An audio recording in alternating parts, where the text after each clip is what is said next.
Good morning, everyone, and welcome back to our fourth seminar. Just an update, recently, kanya week, the government rolled back to stage 2 of lockdown during this pandemic. So Peel region, Toronto region, Ottawa region, we have, they're advising to only go outside of your home for essential activities and avoid all non-essential activities. The reason being that the number of cases spiked. We hit a record high of, I think, 900 cases a couple of days ago. And so we're seeing numbers that we haven't seen since mid-April. And the second wave of the pandemic is not just something that we're seeing in Canada, in Ontario. Italy is reporting a record high number of cases, 5,000 cases on Friday. Spain, in Madrid, they declared an emergency, and Berlin is now a hotspot. And Britain, France, and Spain are all seeing between 12 to 19,000 cases in a day. So the pandemic is turning into a second spike or a second wave in most of the Western countries, pretty much around the world. And if you look at the numbers, the coronavirus number of deaths, we know that there's 1 million deaths and that the number of cases are 37 million. But if you step back and if you think about it, the theme or topic for today that we have put for our fourth seminar is struggling with despair, loneliness, stress, and anxiety. And it's a huge topic, and we're devoting 2 days to talk about it with different speakers who can share their expert insights on it. But if you look at the theme of today, I would argue that more than the coronavirus pandemic, the real epidemic or pandemic that we're facing as a community, as the human race all over the world, it is really depression and anxiety, more so than coronavirus. If you look at the number, the WHO has stated, if you look at the number of cases of depression in the 21st century now, they say that there's almost 264 million cases of depression around the world. And the WHO, the World Health Organization, is treating depression as another disease or a disorder, creating a huge health burden on the population of the world. It's the leading cause of disability worldwide. And I want to ask you guys if you think that, if the audience thinks that, is it men or women that suffer more from depression? And the answer to that is women suffer twice as much than men when it comes to cases of depression. And another question for the audience would be, which age group in your mind or in your view would be most affected or afflicted by depression? Is it the younger age group? Is it the teenage age group? Is it the young adults, the middle age group, or the older adults? And according to the WHO statistics, the most number of cases is afflicting the age group of 45 to 65-year-olds. Unfortunately, in the general community, what we see is that usually it's the younger age group that are more vocal about it, that are complaining about it. But sadly, the most number of cases actually falls between 45 to 65 age group. And about 90% of the people in the older adult age group never seek help for it. And that's a real tragedy, because we know for an immensely long period. And we know that depression is a killer, because it can lead to suicide. And the WHO has stated that about 800,000 people die of suicide every year. And that's unfortunate. And I think that the reason for that is because you can't fight an enemy that you don't know, or that you can't see, or that you don't understand. And I think that most people don't understand really how to approach depression or how to take care of it themselves. And it's hard to talk about it. There are the ways to treat depression. It's not something that's incurable, people are worried about finding a cure for coronavirus, but fortunately, even though depression is so rampant in the world, we do have treatments for it. We have ways to treat it that can be psychological or pharmacological. And the WHO is anticipating that despite all of the treatment methods or modalities that we have discovered, they're expecting that in the next 2 decades, by 2030, depression will overtake cardiovascular disease as the number one toll burden affecting the health of the population of the worldwide population. And it's going to overtake cancer, it's going to overtake strokes, it's going to overtake heart disease by 2030 as the number one burden on the health system and on the health of the worldwide population. And I think so. One of the things I was trying to figure out, that we all try to question to ourselves, is why in the 21st century has depression and anxiety skyrocketed? And I think part of it is because of the modern advances that we're facing. We're turning into a more isolated community, especially if you look at the advanced nations in the first world countries. This is where depression is really, really affecting each and every person. We live in a world where we don't know our neighbors. We barely speak to the people living around us in our community. And then you wonder, how is someone supposed to deal with depression on their own? Depression doesn't happen for no reason. There's an etiology behind how depression develops and forms in all of us. And even though it manifests in different ways and different reasons, there is an etiology behind it. I'll leave it to the speakers and the experts to go more into detail about that. During this pandemic, some people started claiming that the pandemic is a hoax. It's not as bad as people think, or it's just as bad. It's only similar to a flu. But the numbers don't lie. And there's some people that don't believe in depression. They try to claim that depression is a hoax. It's something that you can just snap out of without really. It's not something that should be treated as a real disease when people say they're incapacitated by depression. But that might not be the best way to look at depression. It's not a conspiracy where pharmaceutical companies are trying to market their antidepressant medication by claiming that depression is something that making mountains out of molehills, or trying to make depression more than what it really is, or what it's really affecting or impacting the world. And I think we need to take a more holistic approach and a more science-based approach, and a more research-based, evidence-based approach before we jump to those conclusions, or any conclusion for anything to that regard. And I think we'll have experts who will shed light on that and paint a better picture on what exactly depression is, and how much of an impact it really does have. And it's not something that is imaginary or figment of our imagination. And there's some interesting things to know about depression that I'd like to bring to your attention. Sometimes depression is not purely psychological. Sometimes when you go see a doctor, sometimes they can actually solve the depression if they uncover some underlying cases like thyroid problems. It might be a hormone changes that comes about during pregnancy. So you have something called postpartum depression. Sometimes it might be the effect of alcohol. Alcoholics, about 68% of alcoholics have depression. And so depression is a big word that covers a broad spectrum of different presentations. You can have major depression, you can have dysthymia, you can have postpartum depression, or you can have depression related to a physical disease. But the thing is, depression, it's sort of like the chicken and the egg. We don't know our psychological or lifestyle behaviors is leading you to a maladaptive way of responding to the stress in your life that is then in turn resulting in a depression because you're not able to adapt well to some sort of stress in your life.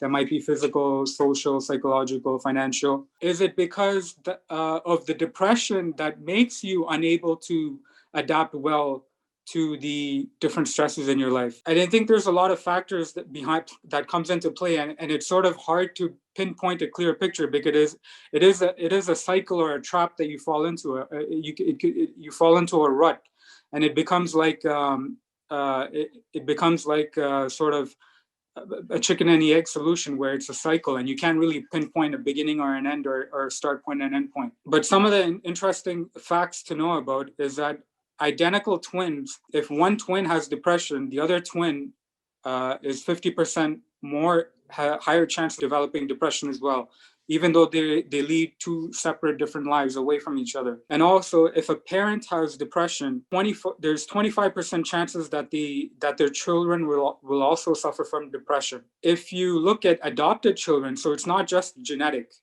If you look at adopted children, there's increased chances of the adopted children having depression if their adopted parent has depression. So it's not purely genetic. And I think it's interesting to know that there's certain factors where we really are in danger of developing depression. We need to be careful on how to avoid that and how to safeguard ourselves better. The positive thing to know is that 80% of the people who seek treatment do respond and improve within 4 to 6 weeks of following some sort of treatment plan.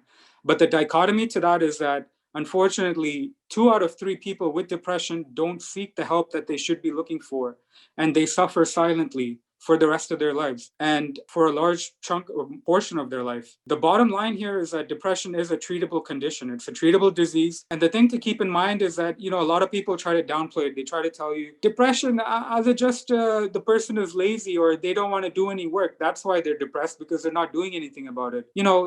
That's not a helpful or a mature way to look at it. Depression is not something you can outsmart or you can outthink depression or will it to go away.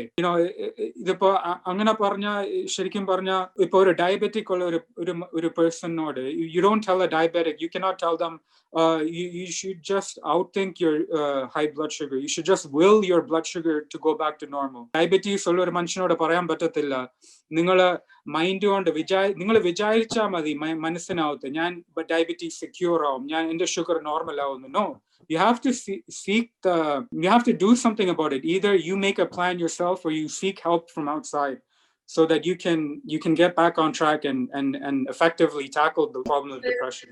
And unfortunately, depression is not something that happens in isolation. 70% of the people that have depression also suffer from anxiety. And that's also a chicken and the egg sort of conundrum here, where people don't know if anxiety comes first and then leads to depression, or did the depression come first and then lead to anxiety. Depression is not something that is confined to average folks or average people. Famous people suffer from depression. Sushant Singh, recently in the Indian media, an Bollywood actor, fairly successful in my books, took his own life, committed suicide. Robin Williams, a world-renowned actor and beloved actor, beloved by all, committed suicide. He suffered depression for many decades of his life. Finally, he succumbed to it. He took his own life as a way of relief from the burden of depression that he was suffering from. Anthony Bourdain, world-renowned media personality, television personality, took his own life. Abraham Lincoln, President of the United States, the man who freed the slaves, emancipation, suffered from depression for most of his life. Despite all that he achieved and the amount of fame and gratitude and recognition he achieved in his life from the effect that he had on the world. And he was still depressed. If you look at currently in America, 100 people die from suicide every day. 2,500 people attempt suicide every day. Even with all of the modern scientific discoveries and advancements and the amount of increased communication that we have through internet and through television and through phones and news and all of this, and better awareness and better education, the suicide rate has increased by 25% from 1999. So from comparing 1999 to 2020, the suicide rate has gone up by 25%. That's a quarter increase. And it's an alarming statistic if you think about it. For boys and girls, it's the number one case of disability and illness. And you try to think, why in the 21st century are the young boys and girls being afflicted by, number one, mostly by depression? And I think it has to do with isolation. We live in more of an online world. People are getting addicted to their phones and to the internet and social media and Facebook and WhatsApp. They're cutting off that social support that you get from speaking and interacting with real people around you in your community, outside of your home. And it's reflected in the population, and it's reflected in the use of depression being diagnosed in people.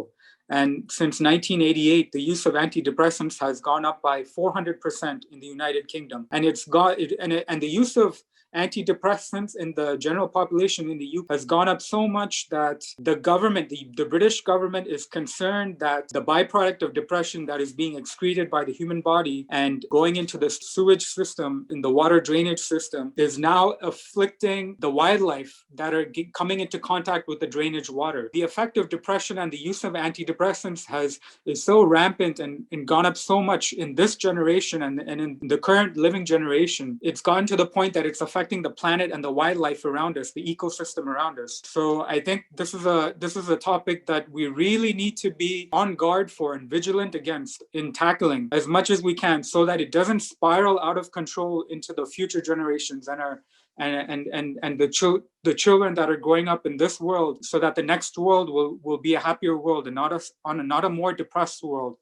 Because it would be a tragedy to develop for the human race to be so advanced and at the same time to become sadder.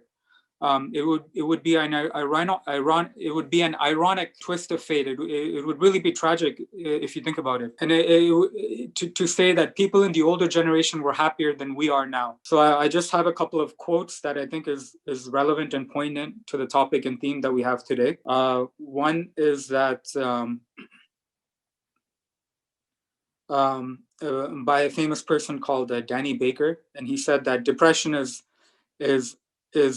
living with the burden that you're not afraid of death, but you're afraid of yourself and living with yourself.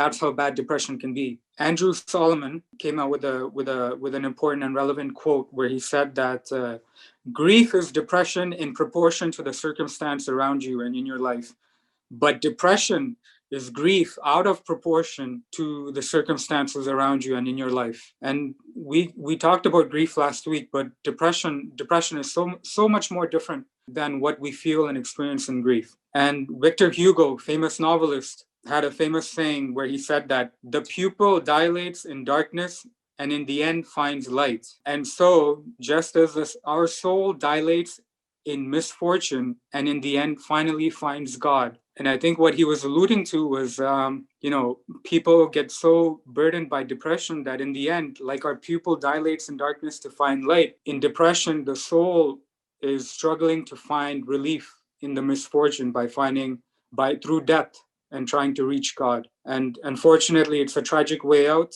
I just want to leave everyone with one quote, and that's by Buddha. He said that the past is already gone and the future is yet to come. The only moment that matters for us to live in is the present moment. And I think keeping that in mind and taking our mind off of our worries and troubles, I think we should take this moment.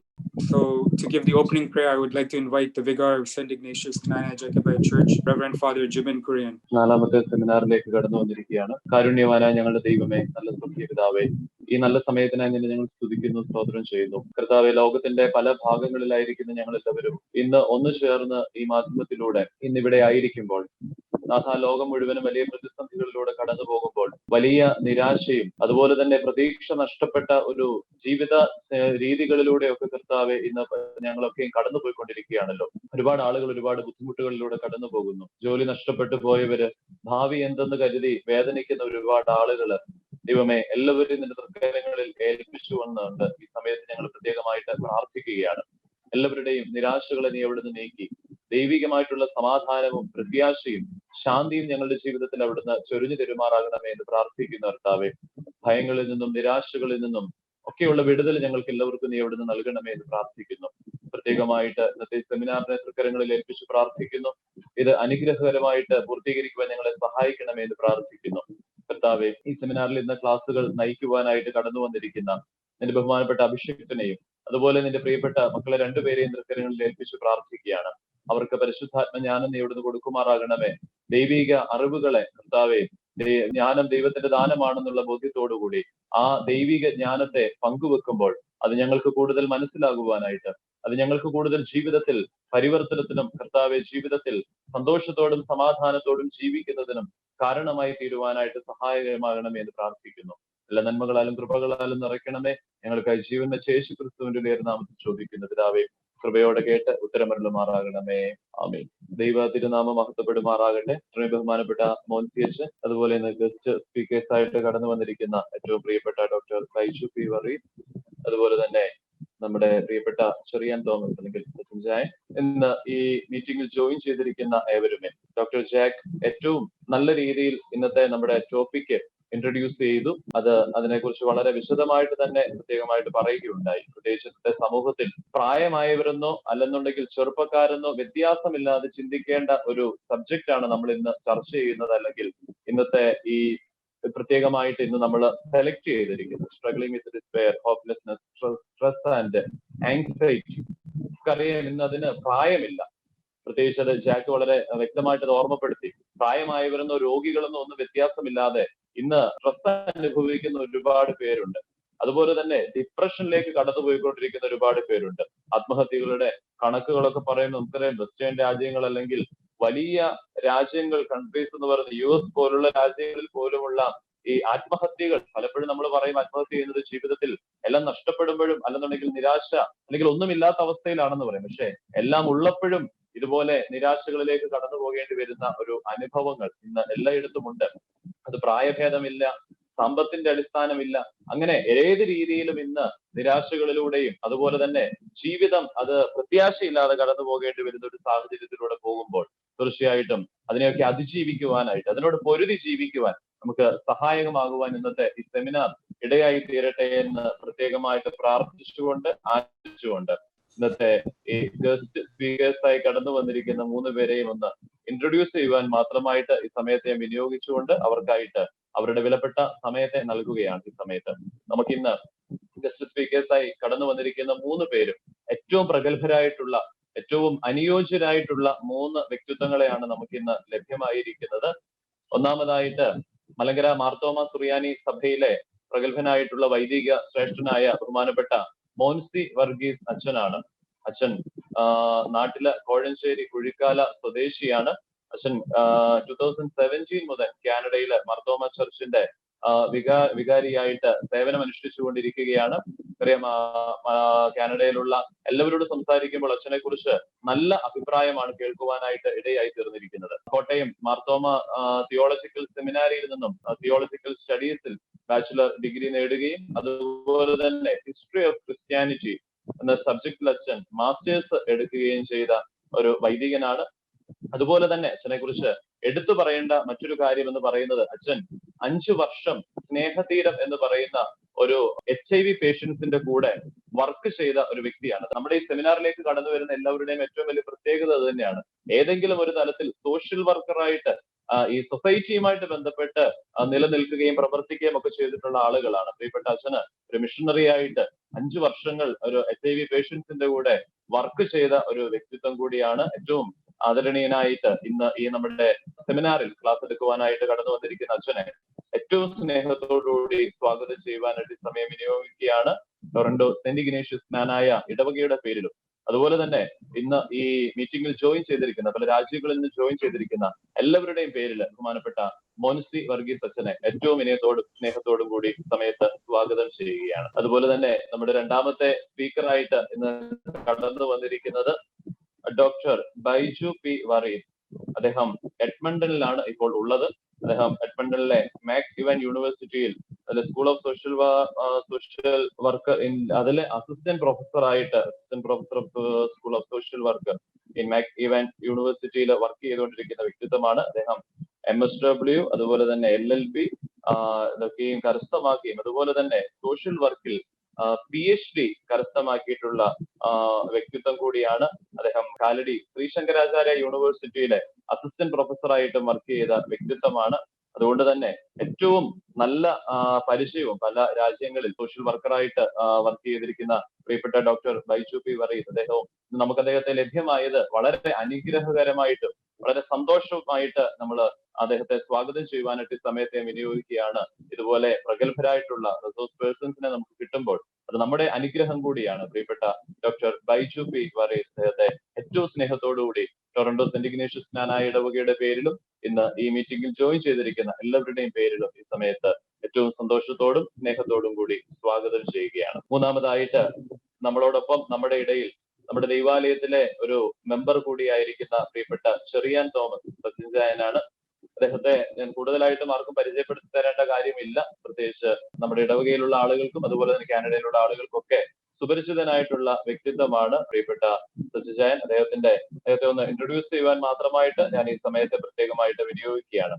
അദ്ദേഹം Mangalore city college of physiotherapy, അദ്ദേഹം ഒരു physiotherapist ആണ്. അദ്ദേഹം Mangalore city college of ഫിസിയോതെറാപ്പിസ്റ്റിൽ നിന്നും bachelor of physiotherapy കരസ്ഥമാക്കി.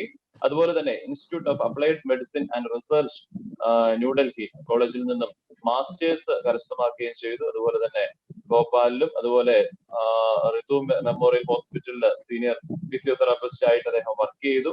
അതേപോലെ തന്നെ royal air force of Oman അവിടെ സീനിയർ ഫിസിയോതെറാപ്പിസ്റ്റ് ആയിട്ട് അദ്ദേഹം വർക്ക് ചെയ്തു.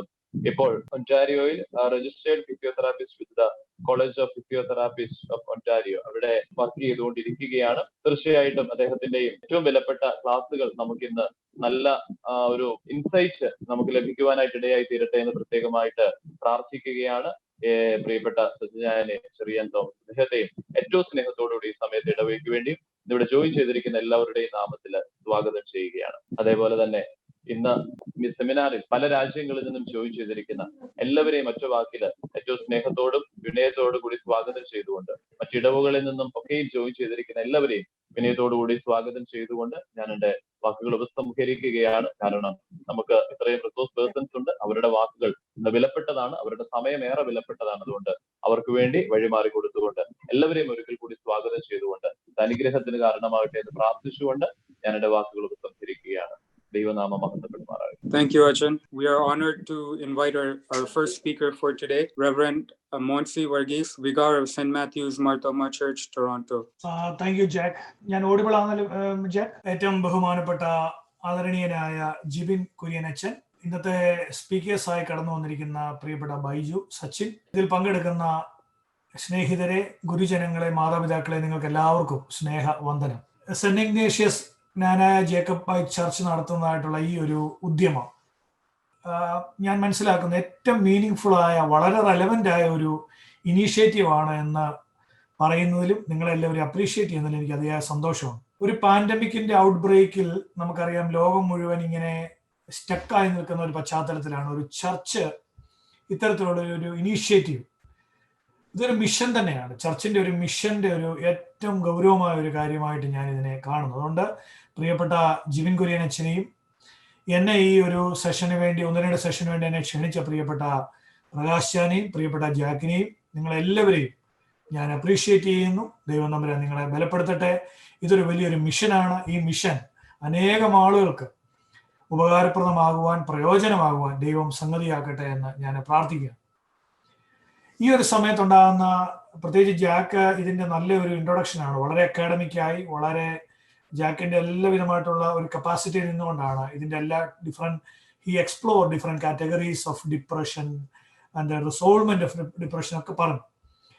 നമുക്കറിയാം ഈ ചർച്ച ഈ ഒരു പാൻഡമിക്കിന്റെ സമയത്ത് വളരെ സ്റ്റക്കായ ഒരു സമയമായിരുന്നു. കാരണം പള്ളികളൊക്കെ അടച്ചിട്ടു, ഹോളി കമ്മ്യൂണിയൻ പോസിബിൾ അല്ലാത്തൊരു സാഹചര്യം. അതുകൊണ്ട് തന്നെ വിശ്വാസികൾക്കൊക്കെ തന്നെ കൂടി വരാനുള്ള അവന്യൂസ്, അത്തരത്തിലുള്ള സ്പേസുകളൊക്കെ നഷ്ടപ്പെടുന്ന ഒരു പശ്ചാത്തലമുണ്ട്. എന്നാൽ ബ്ലെസ്സിംഗ് ഇൻ ഡിസ്ഗൈസ് എന്ന് പറയുന്നത് പോലെ ഞാൻ പറയും, now we have A virtual church. ഒരു വിർച്വൽ ചർച്ചിന്റെ പോസിബിലിറ്റി വളരെ ശക്തമാണ്. ഇന്നിപ്പോ നമുക്കറിയാം ഈ ഒരു ഫ്ലോർ തന്നെ it's A virtual floor, virtual space. ഈ ഒരു സ്പേസിൽ നിന്നുകൊണ്ട് നമുക്ക് ഒരുപാട് ആളുകളെ കോർഡിനേറ്റ് ചെയ്തുകൊണ്ട് അവരവരുടെ ഭവനങ്ങളിൽ ഇരുന്നുകൊണ്ട് തന്നെ വിവിധങ്ങളായിട്ടുള്ള വിഷയങ്ങളെ അധികരിച്ച് വിവിധങ്ങളായിട്ടുള്ള ഗൗരവമായ വിഷയങ്ങളെ പഠിക്കുവാനും അന്വേഷിക്കുവാനും ദൈവത്തെക്കുറിച്ചുകൂടെ അന്വേഷിക്കുവാനും ഒക്കെയുള്ള ഒരു പ്രധാനപ്പെട്ട ഇടം, ഒരു സ്പേസ് ഈ വിർച്വൽ സ്പേസിലുണ്ട് എന്നുള്ളത് കൊണ്ടാണ് ഞാൻ പറഞ്ഞത് today we have A virtual church. നമുക്ക് ഇന്നൊരു വിർച്വൽ ചർച്ച് നിലവിലുണ്ട് എന്നുള്ളത് ഞാൻ പറയാനായിട്ട് ശ്രമിച്ചത്. അതുകൊണ്ട് ആ തരത്തിൽ നമുക്ക് ഈ ഒരു ഫ്ലോറിനെ വളരെ ഗൗരവമായി യൂസ് ചെയ്യുവാൻ സഹായിക്കുന്നതോർത്തും നിങ്ങളുടെ ഇടവകയുടെ നേതൃത്വത്തിൽ അനേകം ആളുകളെ കോർഡിനേറ്റ് ചെയ്ത് ഇങ്ങനെ ചെയ്യുന്നതിലും എനിക്ക് അതിയായ സന്തോഷമുണ്ട്. ദൈവത്തെ ഞാൻ സ്തുതിക്കുന്നു. നമുക്കറിയാം ഈ കോവിഡിന്റെ ഒരു പശ്ചാത്തലത്തിൽ, COVID-19 പാൻഡമിക് ഔട്ട് ബ്രേക്ക് എന്ന് പറയുന്ന ഒരു ഇവന്റുമായി ബന്ധപ്പെട്ട് ഒരുപാട് ക്ലെയിംസ് ഇന്ന് നിലവിലുണ്ട്. പ്രധാനപ്പെട്ട ക്ലെയിം എന്ന് പറയുന്നത് it's a God's punishment or wrath of God, ദൈവത്തിന്റെ കോപമാണ്, ദൈവത്തിന്റെ ശിക്ഷയാണ് എന്നുള്ളത്, അല്ലെങ്കിൽ interference of God in the world, ലോകത്തിലുള്ള ദൈവത്തിന്റെ ശക്തമായ ഇടപെടലാണ് എന്ന് പറയുന്ന ഒരു ക്ലെയിം ഉണ്ട്. മറ്റു വിധത്തിൽ പറഞ്ഞാൽ ദൈവത്തിന്റെ ശിക്ഷയാണ് കോവിഡ് എന്ന് പറയുന്ന ഒരു ക്ലെയിം ഉണ്ട്. അങ്ങനെ ഒരു 3-4 ക്ലെയിം ഉള്ളതിനെ ഞാനൊന്ന് പറഞ്ഞിട്ട് ഞാൻ മുമ്പോട്ട് പോകാനായിട്ട് ഉദ്ദേശിക്കണം. ഒന്നാമത്തെ ക്ലെയിം എന്ന് പറയുന്നത് ഡിവൈൻ പനിഷ്മെന്റ് അല്ലെങ്കിൽ God's punishment, wrath of God എന്നൊക്കെ പറയുന്ന ഒരു ഫ്രെയിമിൽ നിന്നുകൊണ്ട് കോവിഡിനെ മാർക്ക് ചെയ്യാൻ ശ്രമിക്കുന്ന ഒരു ക്ലെയിം. രണ്ടാമത്തെ ക്ലെയിം എന്ന് പറയുന്നത് കോൺസ്പിറസി തിയറി എന്ന് പറയുന്നൊരു ക്ലെയിമാണ്.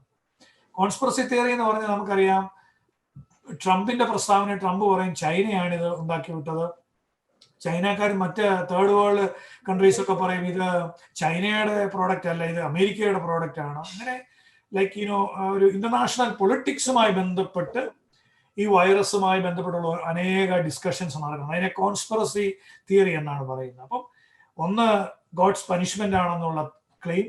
രണ്ട്, കോൺസ്പിറസി തിയറി അല്ലെങ്കിൽ ഇന്റർനാഷണൽ പൊളിറ്റിക്സിന്റെ ഭാഗമായി ഉണ്ടാക്കപ്പെട്ട ഒരു വൈറസ് ആണെന്ന് പറയുന്ന ഒരു പ്രധാനപ്പെട്ട ക്ലെയിം നിലവിലുണ്ട്. മൂന്നാമതായി, ഇതൊരു നാച്ചുറൽ ഫ്യൂറി ആണെന്നുള്ള ഒരു എക്കോളജിക്കൽ വ്യൂവിൽ, എക്കോളജിക്കൽ ഫ്രെയിംവർക്കിൽ പെർസ്പെക്റ്റീവിൽ ഇതൊരു പ്രകൃതിയുടെ മേലുള്ള മനുഷ്യന്റെ കടന്നുകയറ്റം കാരണം പ്രകൃതി തിരിച്ചടിച്ചതാണ്. നിങ്ങൾക്ക് എല്ലാവർക്കും അറിയാം, നമ്മൾ പ്രകൃതിയെ വല്ലാതെ എക്സ്പ്ലോയിറ്റ് ചെയ്തിരുന്നു, പ്രകൃതിയെ വല്ലാതെ നശിപ്പിച്ചുകൊണ്ടിരുന്നു.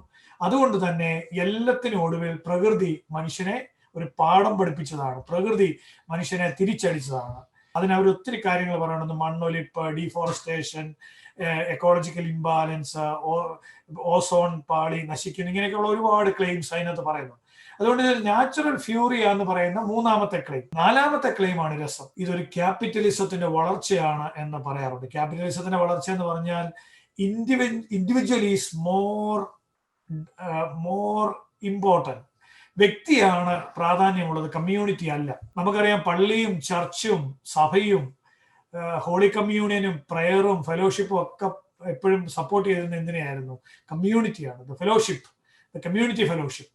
എന്നാൽ എപ്പോഴും ക്യാപിറ്റലിസം പറയുന്നത് ഇൻഡിവിജ്വൽ ഈസ് ഇമ്പോർട്ടൻറ്റ്. നീ നിന്റെ കാര്യം നോക്കുക, നീ നിന്റെ കരിയർ നോക്കുക, നീ മാത്രം ജീവിക്കുക, വേറെ ആരെയും ജീവിച്ചില്ലെങ്കിലും കുഴപ്പമില്ല, നീ മാത്രം ജീവിച്ചാൽ മതി.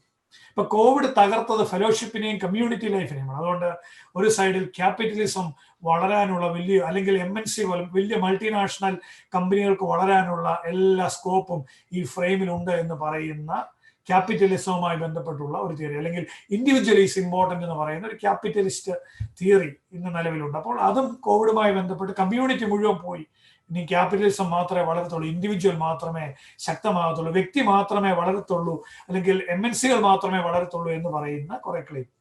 ഇങ്ങനെ ഒരുപാട് ക്ലെയിമുകളാണ് കോവിഡിനെ സംബന്ധിച്ച് നിലവിലുള്ളത്. നമുക്കൊരു പക്ഷേ ഡിഫറൻ്റ് ആയിട്ടുള്ള കാറ്റഗറി ഉപയോഗിച്ചുകൊണ്ട് ഇതിന്റെ ക്ലെയിമുകൾ ഇങ്ങനെ പലത് പറയാനായിട്ട് സാധിക്കും. എന്നാൽ എനിക്കൊരു കാര്യം വ്യക്തമാണ്, ചരിത്രത്തെ, ഹിസ്റ്ററിയെ കോവിഡ് രണ്ടായി തിരിച്ചു എന്നുള്ളത് വ്യക്തമാണ്. നമുക്കറിയാം, ഒരു pre Covid time and post Covid time. കോവിഡിന് മുമ്പുള്ള കാലം, കോവിഡിന് ശേഷമുള്ള കാലം എന്ന് പറയുന്ന തരത്തിൽ ചരിത്രത്തിന്റെ ഗതിയെ, ചരിത്രത്തിന്റെ പോക്കിനെ രണ്ടായി ക്ലാസിഫൈ ചെയ്യാൻ ഈ ഒരു സംഭവം, അല്ലെങ്കിൽ ഈ ഒരു വൈറസ് അറ്റാക്ക്, ഈ ഒരു പാൻഡമിക് ഔട്ട് ബ്രേക്ക് ലോകത്തിൽ ശരിക്കും ഇടപെട്ടു എന്നുള്ളതിന് യാതൊരു സംശയം. അതുകൊണ്ട് ഈ ഹിസ്റ്ററി രണ്ടായി എന്നുള്ളതിൽ തർക്കമില്ല. അപ്പോൾ ഒരുപക്ഷെ നമ്മുടെ ഇടവകയും നമ്മുടെ ഈ കൂട്ടവും ഒക്കെ ചേർന്നുകൊണ്ട് ഈ ഒരു പാൻഡമിക്കിന്റെ ഔട്ട് ബ്രേക്കിൽ നിന്നുകൊണ്ടാണ് ഇങ്ങനെയുള്ള കുറെ പഠനങ്ങളിലേക്ക് നമ്മൾ എത്തുന്നത്. ഇപ്പൊ ഇന്ന് നമ്മൾ ചർച്ച ചെയ്യുന്ന വിഷയം തന്നെ ആണെങ്കിലും, struggling with despair, hopelessness, stress and anxiety, ഈ ഒരു വിഷയത്തെ വ്യത്യസ്തമായിട്ടുള്ള കാറ്റഗറീസ് ഉപയോഗിച്ച് നമുക്ക് പറയാനായിട്ട് സാധിക്കും. ഒരു മെഡിക്കൽ ഡോക്ടറോട് ചോദിക്കുകയാണ് വാട്ട് ഈസ് ഡിപ്രഷൻ, അല്ലെങ്കിൽ what is anxiety, what is despair എന്ന് ചോദിച്ചാൽ മെഡിക്കൽ ഡോക്ടേഴ്സിന് അവരുടെ കാറ്റഗറി ഉപയോഗിച്ചുകൊണ്ട് അതിനെ ഇന്റർപ്രറ്റ് ചെയ്യാനായിട്ട് സാധിക്കും, അതിന്റെ മറുപടികൾ പറയാൻ സാധിക്കും. ഒരുപക്ഷെ ഒരു ഫിലോസഫറിനോട് ചോദിക്കുകയാണ്, അക്കാഡമിക് ഫിലോസഫറിനോട് ചോദിക്കുകയാണ് നിങ്ങളുടെ അഭിപ്രായത്തിൽ എന്താണെന്ന് ചോദിച്ചാൽ അദ്ദേഹത്തിന്റെ കാറ്റഗറി ഉപയോഗിച്ചുകൊണ്ട് what is despair, what is hopelessness, what is anxiety എന്നൊക്കെ പറയാനായിട്ട് അവർക്ക് ഈസി ആയിട്ട് സാധിക്കും. എന്നാൽ എന്നെ സംബന്ധിച്ചിടത്തോളം what Bible says about hopelessness, despair, anxiety, depression, എന്താണ് ഒരു ബിബ്ലിക്കൽ അണ്ടർസ്റ്റാൻഡിങ്ങിൽ ഡെസ്പെയർ, എന്താണ് ഒരു ബിബ്ലിക്കൽ അണ്ടർസ്റ്റാൻഡിങ്ങിൽ ആങ്സൈറ്റി, എന്താണ് ഒരു ബിബ്ലിക്കൽ അണ്ടർസ്റ്റാൻഡിങ്ങിൽ നമുക്ക് ഇത്തരത്തിലുള്ള വിഷയങ്ങളെ അതിജീവിക്കാനുള്ള കരുത്ത് എന്താണെന്നുള്ളതാണ് എന്നെ സംബന്ധിച്ചിടത്തോളം പറയുവാനായിട്ട് ആഗ്രഹിക്കുന്നത്. അതാണ് എൻ്റെ ഒരു മെഡിറ്റേഷന്റെ ഫ്രെയിം. അതുകൊണ്ട് ഈ ഒരു പാൻഡമിക്കിന്റെ ഔട്ട് ബ്രേക്കിനെ കുറിച്ചുള്ള വ്യത്യസ്തമായിട്ടുള്ള ഒരുപാട് ക്ലെയിം ഉണ്ട്. ആ ക്ലെയിമുകളുടെ നടുവിൽ നമ്മൾ പറയുന്നു ചരിത്രത്തെ ഇത് രണ്ടായി തിരിച്ചു. ഈ ഒരു പശ്ചാത്തലത്തിൽ നിന്നുകൊണ്ട് ഒരുപാട് വിഷയങ്ങളെ പഠിക്കുവാനായിട്ട് നമ്മുടെ ഇടവക, അല്ലെങ്കിൽ ജ്ഞാനായ ചർച്ചും അതുപോലെയുള്ള ഇടപെടലുകളും ഒക്കെ നടക്കുന്നു. അത് വലിയ കാര്യമാണ്, നല്ല കാര്യമാണ്. അതോടൊപ്പം തന്നെ ഈ ഒരു വിഷയവുമായി ബന്ധപ്പെട്ട് നമ്മൾ ഇന്ന് പഠിക്കുന്ന വിഷയം എന്ന് പറയുന്നത് ഹോപ്പ്ലെസ്നെസ്, ഡെസ്പെയർ, ആങ്സൈറ്റി, സ്ട്രെസ്, ഇതിൽ നിന്നൊക്കെ അതിജീവിക്കാനുള്ള വഴി. അതിന് കൃത്യമായി നല്ല രീതിയിൽ പറയാനായിട്ട് ബൈജു, സച്ചിൻ അവരെല്ലാം ഇവിടെ ഉണ്ട്. വളരെ കൃത്യമായി അവരുടെ ഒരു അക്കാഡമിക് സെറ്റപ്പിൽ നിന്നുകൊണ്ട്, അതിന്റെ ഒരു ഫ്രെയിമിൽ നിന്നുകൊണ്ട് അവർ സംസാരിക്കും. എന്നാൽ ബൈബിളിനെ സംബന്ധിച്ചിടത്തോളം ബൈബിൾ എന്താണ് ഇത്തരം വിഷയങ്ങളിൽ പരാമർശിക്കുന്നത് എന്നുള്ളത് ഒന്ന് പറയാനായിട്ടാണ് ഞാൻ ശ്രമിക്കുന്നത്. ഞാൻ HIV പേഷ്യൻസിന്റെ പ്രിയപ്പെട്ട ജിബിൻ കുര്യൻ അച്ഛൻ പറഞ്ഞു, HIV പേഷ്യൻസിന്റെ ഒരു സ്നേഹതീരം എന്ന് പറയുന്ന ഒരു പ്രോജക്റ്റിന്റെ ഡയറക്ടറായി 350ഓളം HIV പേഷ്യൻസിനെ ടേക്ക് കെയർ ചെയ്യാനായിട്ടുള്ള ഒരു ഭാഗ്യം എൻ്റെ ജീവിതത്തിൽ ഉണ്ടായി. തിരുവനന്തപുരത്തിനടുത്ത് മാർത്താണ്ഡത്തിനടുത്ത്, തമിഴ്നാട് അതിർത്തി മേഖലയാണ് മാർത്താണ്ഡം. അവിടെ മഞ്ഞാലുമൂട് എന്ന് പറഞ്ഞ ഗ്രാമത്തിലാണ് ഞങ്ങൾ 350ഓളം HIV പേഷ്യൻസിനെ ട്രേസ് ചെയ്ത് കണ്ടെത്തി അവർക്ക് വേണ്ടിയുള്ള ഒരു മിഷനായിരുന്നു സ്നേഹത്തിൽ. ഇന്നും അത് നിലവിലുണ്ട്. അപ്പോൾ ഞാൻ അവിടെ വർക്ക് ചെയ്യുന്ന സമയത്ത് സുകുമാരി എന്ന് പറയുന്ന ഒരു പെൺകുട്ടിയുണ്ട്. അവളുടെ ഒരു ലൈഫ് ഇവന്റ്, അവളുടെ ഒരു ജീവിതത്തിന്റെ ഒരു കഥ പറഞ്ഞുകൊണ്ട്, ജീവിതത്തിന്റെ സംഭവകഥ പറഞ്ഞുകൊണ്ടാണ് ഞാൻ ആ ഒരു വിഷയത്തിലേക്ക് കടക്കാനായിട്ട് ശ്രമിക്കുന്നത്, ഈ വിഷയത്തിലേക്ക് കടക്കാനായിട്ട് ശ്രമിക്കുന്നത്.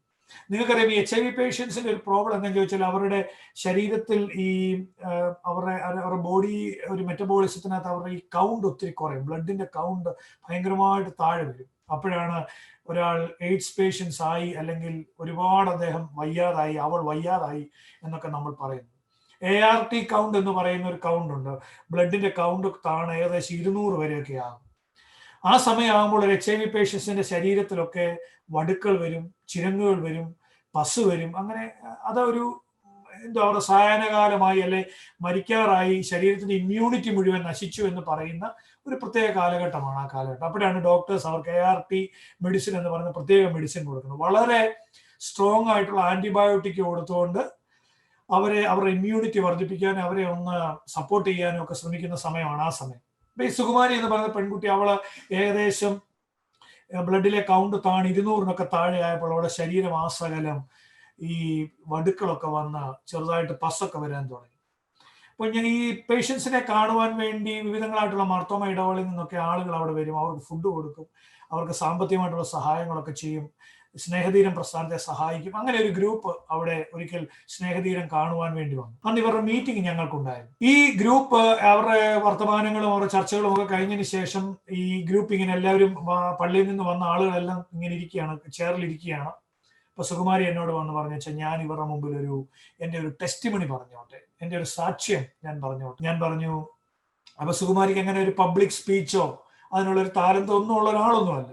പക്ഷെ ഞാൻ പറഞ്ഞു, നീ പറഞ്ഞാട്ടോ, നിനക്ക് നിന്റെ സമയമല്ല, നീയും സംസാരിക്കും. ഈ സുകുമാരി ഓടിച്ചാടി വളരെ ക്ഷീണിതയായ, ശരീരത്തു നിന്നൊക്കെ ഇങ്ങനെ വടുക്കൾ വന്ന് അവിടെ നിന്ന് പസ്സൊക്കെ ഒലിച്ചുകൊണ്ടിരിക്കുന്ന ഒരു ശരീരത്തിൽ നിന്നൊക്കെ ഇങ്ങനെ പഴുപ്പ് വന്നുകൊണ്ടിരിക്കുന്ന ഈ സുകുമാരി ഓടി വന്ന് ഈ ഇരിക്കുന്ന മുഴുവൻ ആളുകളോട് പറഞ്ഞു, നിങ്ങൾ ഞങ്ങളെ കാണാൻ വന്നതല്ലേ, നിങ്ങളോട് ഞാൻ എൻ്റെ ഒരു സാക്ഷ്യം പറയുകയാണ്, ഞാൻ എൻ്റെ ഒരു ടെസ്റ്റിമണി നിങ്ങളോട് പറയുകയാണ്. എന്താണെന്ന് അറിയാമോ? യേശുക്രിസ്തു ഉള്ളത് കൊണ്ട് ഞാൻ ചിരിച്ച് ജീവിക്കുന്നു, ക്രിസ്തു ഉള്ളത് കൊണ്ട് ഞാൻ പുഞ്ചിരിച്ചുകൊണ്ട് ജീവിക്കുന്നു. നിങ്ങൾ കാണുമ്പോൾ എൻ്റെ ശരീരമൊക്കെ വല്ലാതെ പഴുത്ത് അടിഞ്ഞിരിക്കുകയാണ്, ഇതിൽ നിന്നൊക്കെ ഇങ്ങനെ പസ് വരുന്നുണ്ട്, പഴുപ്പ് വരുന്നുണ്ട്. പക്ഷെ നിങ്ങൾക്കറിയാമോ, യേശു കർത്താവ് കല്ലറയിലായിരുന്നപ്പോൾ കുരിശിൽ വെച്ച് അവന്റെ ശരീരം തല്ലിച്ചതച്ച്, നമ്മളെല്ലാം കേട്ടിട്ടുള്ള തിയോളജിക്കൽ വേർഡാണ് the most fragile body on the cross എന്ന് പറയുന്നത്. കുരിശിൽ കണ്ട ശരീരം മുഴുവൻ തകർക്കപ്പെട്ട ശരീരമാണ്. സുകുമാരി പറഞ്ഞു, ശരീരം മുഴുവൻ തകർക്കപ്പെട്ട്, ശരീരം മുഴുവൻ മുറിവേറ്റ്, ശരീരം മുഴുവൻ വല്ലാതെ അടിയേറ്റ് ഒരു ശരീരത്തെയാണ് ജോസഫിന്റെ കല്ലറയ്ക്കകത്തേക്ക് പട്ടാളക്കാരും യഹൂദ മതപുരോഹിതരും കയറ്റിവെച്ചു. അതിന്റെ മുകളിൽ ഒരു കല്ല് വെച്ചു, അതിന്റെ മുമ്പിൽ ഒരു കല്ല് വെച്ചു. പക്ഷേ during the time of resurrection, ഉത്ഥാനത്തിന്റെ സമയത്തിൽ ആ കല്ല് ഉരുട്ടി മാറ്റപ്പെടുകയും വെളിയിൽ വന്നവൻ പരിപൂർണ ശോഭയുള്ളവനായി, പരിപൂർണമായിട്ടുള്ള ദൈവിക തേജസ് ഉള്ളവനായി, ശരീരത്തിൽ വടുക്കളില്ലാതെ ഇറങ്ങി വന്നു. സുകുമാരി പറഞ്ഞു, കല്ലറയിൽ കിടന്ന വടുക്കൾ ഉണ്ടായിരുന്ന ശരീരം 3-ാമത്തെ ദിവസം അത് പൂർണ്ണമായും രൂപാന്തരപ്പെട്ടു. അങ്ങനെയെങ്കിൽ എൻ്റെ ശരീരത്തെ ഒരു നാൾ രൂപാന്തരപ്പെടുത്തുന്ന ഒരു ക്രിസ്തു ഉണ്ട്. ജീവിതം മുഴുവൻ തകർന്ന തരിപ്പണമായി, രോഗം ബാധിച്ച് ജീവിതം മുഴുവൻ ഇനി ഒന്നുമില്ല എന്ന് കരുതിയവൾ, ART മെഡിസിൻ സ്റ്റാർട്ട് ചെയ്തവൾ, ശരീരം മുഴുവൻ തകർന്നു പോയവൾ, ശരീരത്ത് മുഴുവൻ മടുക്കൾ വന്നവൾ, അവൾ പറയാണ്, ഒരു നാൾ കർത്താവ് എൻ്റെ ശരീരത്തെ രൂപാന്തരപ്പെടുത്തും. കാരണം അവന്റെ ശരീരം കല്ലറയിൽ വെച്ച് രൂപാന്തരപ്പെട്ടു. 3-ാമത്തെ പക്കം അവൻ ഇറങ്ങി വന്നപ്പോൾ അവന്റെ ശരീരം രൂപാന്തരപ്പെട്ടു. നമുക്കറിയാം, യേശു കർത്താവുമായി ബന്ധപ്പെട്ടുള്ള ഒരു നല്ല സ്റ്റോറിയാണ് ലാസറിന്റെ സ്റ്റോറി. ലാസർ മരിച്ചവനായിരുന്നു, കല്ലറയ്ക്കകത്ത് അവന്റെ ശരീരം വെച്ചു. 4 ദിവസം കഴിഞ്ഞപ്പോൾ യേശു അവിടെ എത്തി. കല്ലറയുടെ മുമ്പിൽ വന്നപ്പോൾ ആളുകൾ പറഞ്ഞു, കർത്താവെ, ഇവിടെ നിൽക്കുന്ന നാറ്റം വെച്ചു തുടങ്ങി, 4 പക്കമായി. പക്ഷെ യേശു അവന്റെ ശരീരത്തെ പുറത്തേക്ക് വിളിച്ചപ്പോൾ അഴുകിയ ശരീരവുമായി കിടന്നവൻ, ഡിറ്റീരിയോട്ടായവൻ, അല്ലെങ്കിൽ ജീർണിച്ച ശരീരവുമായി കല്ലറയ്ക്കകത്ത് കിടന്നവൻ വെളിയിൽ വന്നത് പരിപൂർണമായി കൃപയുള്ളവനായി, പരിപൂർണമായ തെളിച്ചമുള്ളവനായി, പരിപൂർണമായ ശോഭയുള്ളവനായിട്ടാണ് തിരിച്ചു. അതുകൊണ്ടാണ് സുകുമാരി പറഞ്ഞത്, ഒരു നാൾ എൻ്റെ ശരീരത്തെ അവൻ രൂപാന്തരപ്പെടുത്തും. ഇത് സുകുമാരിയുടെ ഒരു ലൈഫ് വിറ്റ്നസ് ആണ്, ലൈഫ് ടെസ്റ്റിമണിയാണ്. ഇത് ഞാൻ നേരിട്ട് കേട്ടൊരു സംഗതിയാണ്. അവള് സുകുമാരി സത്യം പറഞ്ഞാൽ ഒരു ക്രിസ്ത്യാനി കൊച്ചൊന്നും അല്ലായിരുന്നു. അവളൊരു ഹിന്ദു പെൺകുട്ടിയാണ്. അവൾ ഇപ്പോഴും ക്രിസ്ത്യാനിയല്ല. അവൾ ഇപ്പോഴും ജീവിച്ചിരിപ്പുണ്ടെന്ന് പറയാൻ എനിക്ക് വലിയ സന്തോഷമുണ്ട്. ഇന്ന് സുകുമാരി ജീവിച്ചിരിപ്പുണ്ട്. ഇത് എനിക്ക് തോന്നുന്നൊരു നമുക്ക് ആരെയും തകർക്കാൻ സാധിക്കത്തില്ല എന്ന് നമ്മൾ അറിയുന്ന ഒരു മൊമെന്റാണിത്. നമ്മുടെ ഉള്ളിൽ തന്നെ ജീവിച്ചെഴുന്നേൽക്കാനും ഉയർന്നു വരാനും വളർന്നു വരാനും വീഴ്ചകളിൽ നിന്ന് എഴുന്നേൽക്കാനും കഷ്ടതകളിൽ നിന്ന് ഉയർന്നു വരുവാനും സങ്കടങ്ങളിൽ നിന്ന് ഉയർന്നു വരുവാനും നിരാശകളിൽ നിന്ന് നമുക്ക് ഉയർന്നു വരുവാനുള്ള ഇൻഹറന്റ് മെറ്റബോളിസം വിത്തിൻ അസ്, അല്ലെ? അതാ ഞാൻ പറയാൻ ശ്രമിച്ചത്.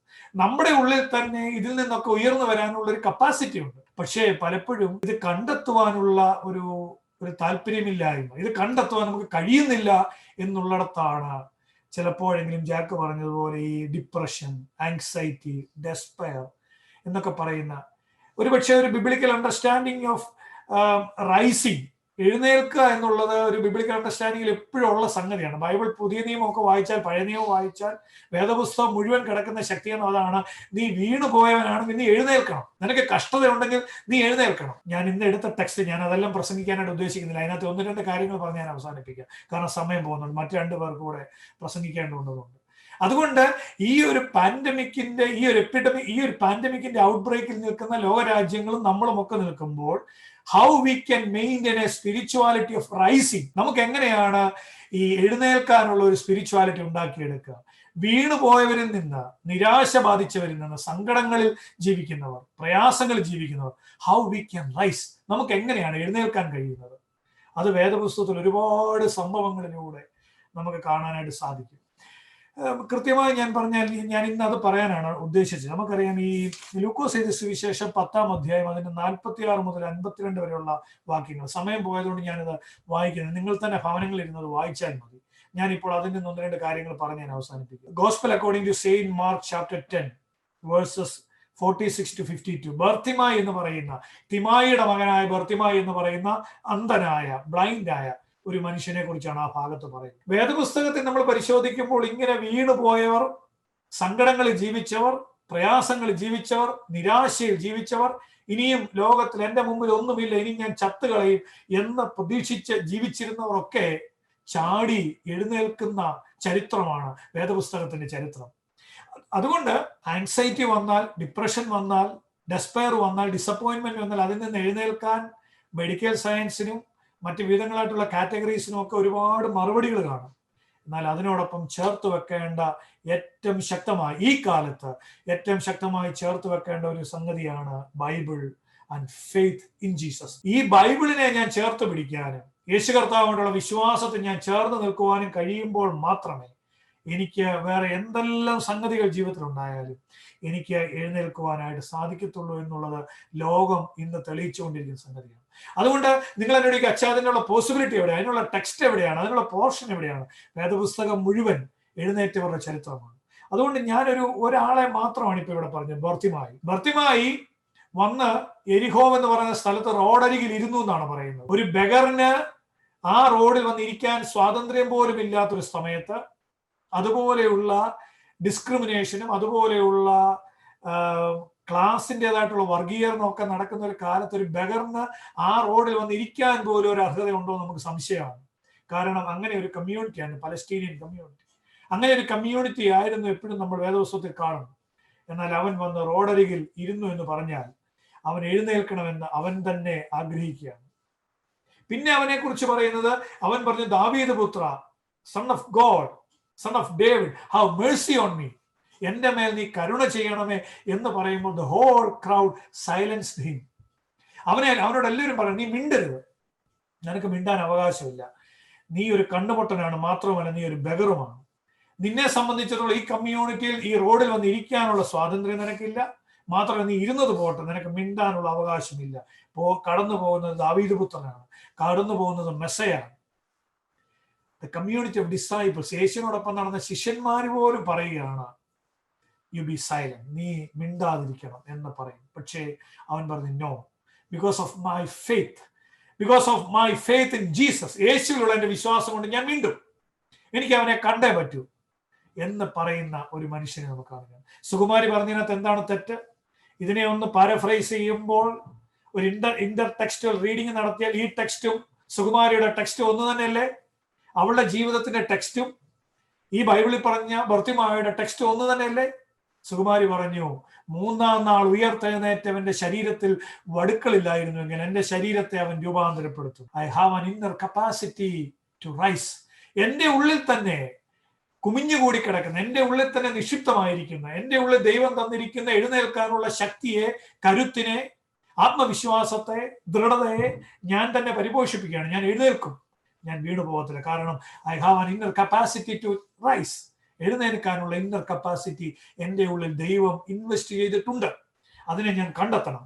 ഭർത്തിമായി പറയണം, നിങ്ങൾ എത്ര തന്നെ സൈലൻസ് ആക്കിയാലും ഞാൻ മിണ്ടും. കാരണം I have A faith in Jesus. യേശുവിൽ എനിക്കൊരു വിശ്വാസമുണ്ട്. ഞാൻ അവസാനിപ്പിക്കാനായിട്ട് ആഗ്രഹിക്കുകയാണ്. ഞാൻ പറയാൻ ശ്രമിച്ച എത്ര മാത്രമേ ഉള്ളൂ, ദൈവം മനുഷ്യനായി നമ്മളെ ലോകത്തിൽ സൃഷ്ടിച്ചപ്പോൾ തന്നെ നമ്മുടെ ഉള്ളിൽ നിക്ഷേപിച്ചിരിക്കുന്ന, നമ്മളിൽ ഇൻവെസ്റ്റ് ചെയ്തിരിക്കുന്ന ഒരു ഇൻഹറന്റ് കപ്പാസിറ്റിയാണ് ഏത് സങ്കടങ്ങളിൽ നിന്നും ഉയർത്തെഴുന്നേൽക്കാനും, ഏത് സങ്കടങ്ങളിൽ നിന്ന് ഉയർന്നു വരുവാനും, ഏത് സങ്കടങ്ങൾ നിന്നെ ബാധിച്ചാലും അതിൽ നിന്ന് നിനക്ക് ഫീനിക്സ് പക്ഷിയെ പോലെ ഉയർത്തെഴുന്നേൽക്കാനുള്ള ഒരു ഇന്നർ കപ്പാസിറ്റി ഉണ്ട് എന്നുള്ളത് നീ തന്നെ, നമ്മൾ തന്നെ തിരിച്ചറിയേണ്ട ഒരു സംഗതിയാണ്. എന്താണ് റിസറക്ഷൻ? റിസറക്ഷൻ എന്ന് പറഞ്ഞ യേശു മരിച്ചുയർത്തുന്നേറ്റൊന്ന് മാത്രം പറയുന്നല്ല. The theology of resurrection indicates that we have an inner capacity to resurrect.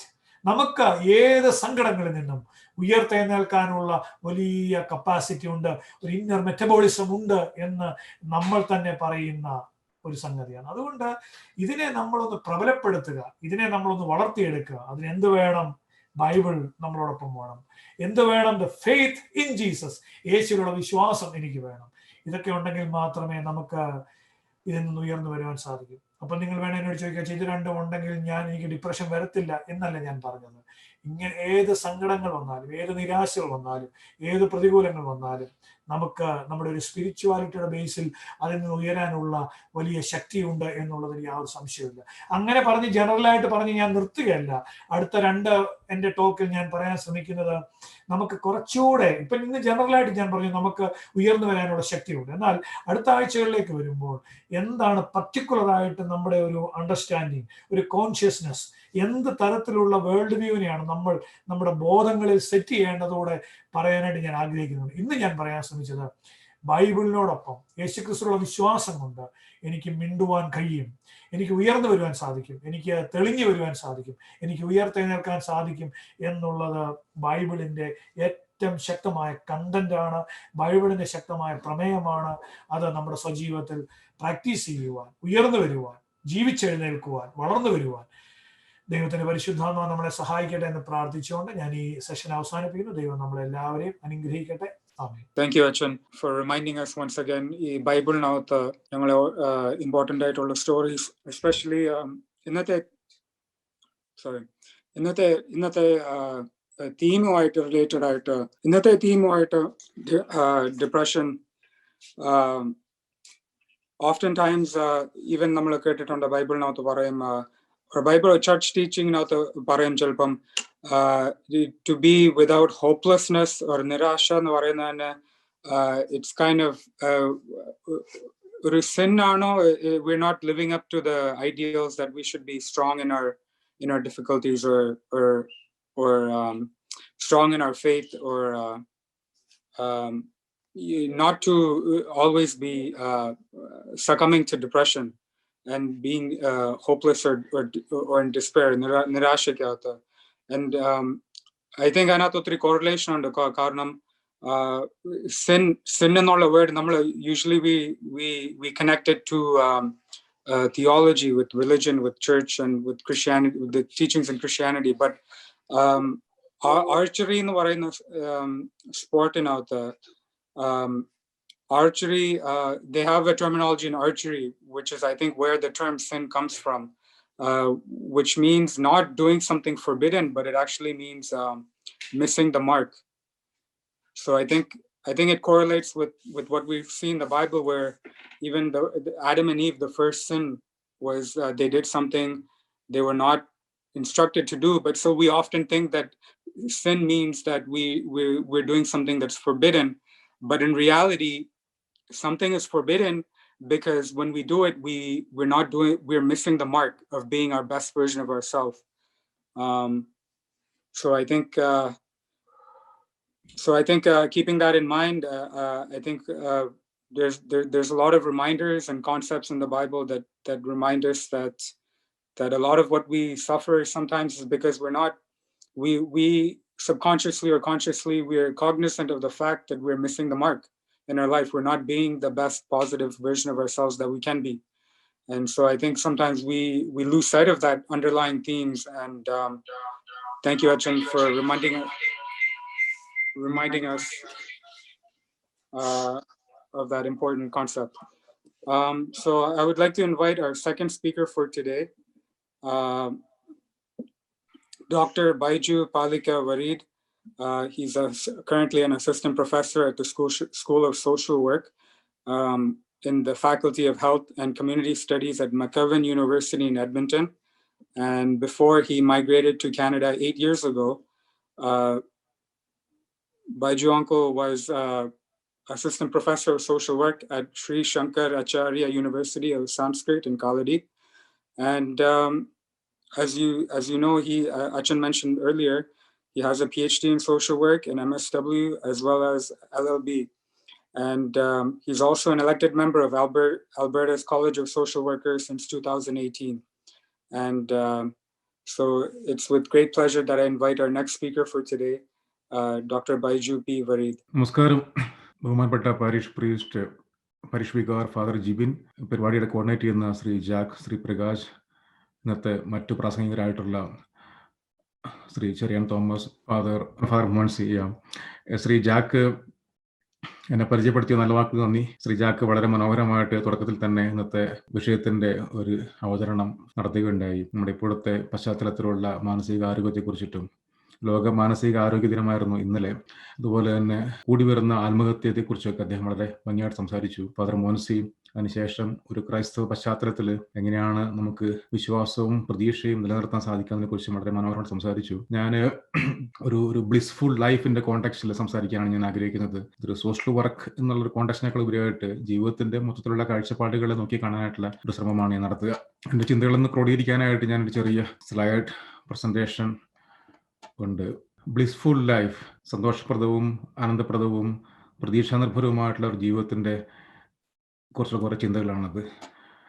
ഒന്നാമതായിട്ട് നമ്മൾ മനസ്സിലാക്കുക, ഒരു ബ്ലിസ്ഫുൾ ലൈഫ് എന്ന് പറയുന്നത് ഒരു മനസ്സിന്റെ ഒരു അവസ്ഥയാണ്, മറിച്ച് നമ്മുടെ ചുറ്റുപാടുമുള്ള വസ്തുക്കളുടെ ഒരു ധാരാളത്വം കൊണ്ട് സംഭവിക്കുന്ന കാര്യമല്ല എന്നുള്ളതാണ്. തുടക്കത്തിൽ ശ്രീ ജാക്ക് പറഞ്ഞപ്പോൾ ഈ ഇടയ്ക്ക് വളരെ പ്രശസ്തമായിട്ടുള്ള ഒരു സംഭവമായിരുന്നു ഇന്ത്യയിൽ എല്ലാവരും സ്നേഹിക്കപ്പെടുകയും ആരാധിക്കപ്പെടുകയും ചെയ്ത ശ്രീ സുശാന്തിന്റെ മരണം. അതൊരു കൊലപാതകമാണോ ആത്മഹത്യയാണോ ചർച്ച നടക്കുന്നുണ്ട്.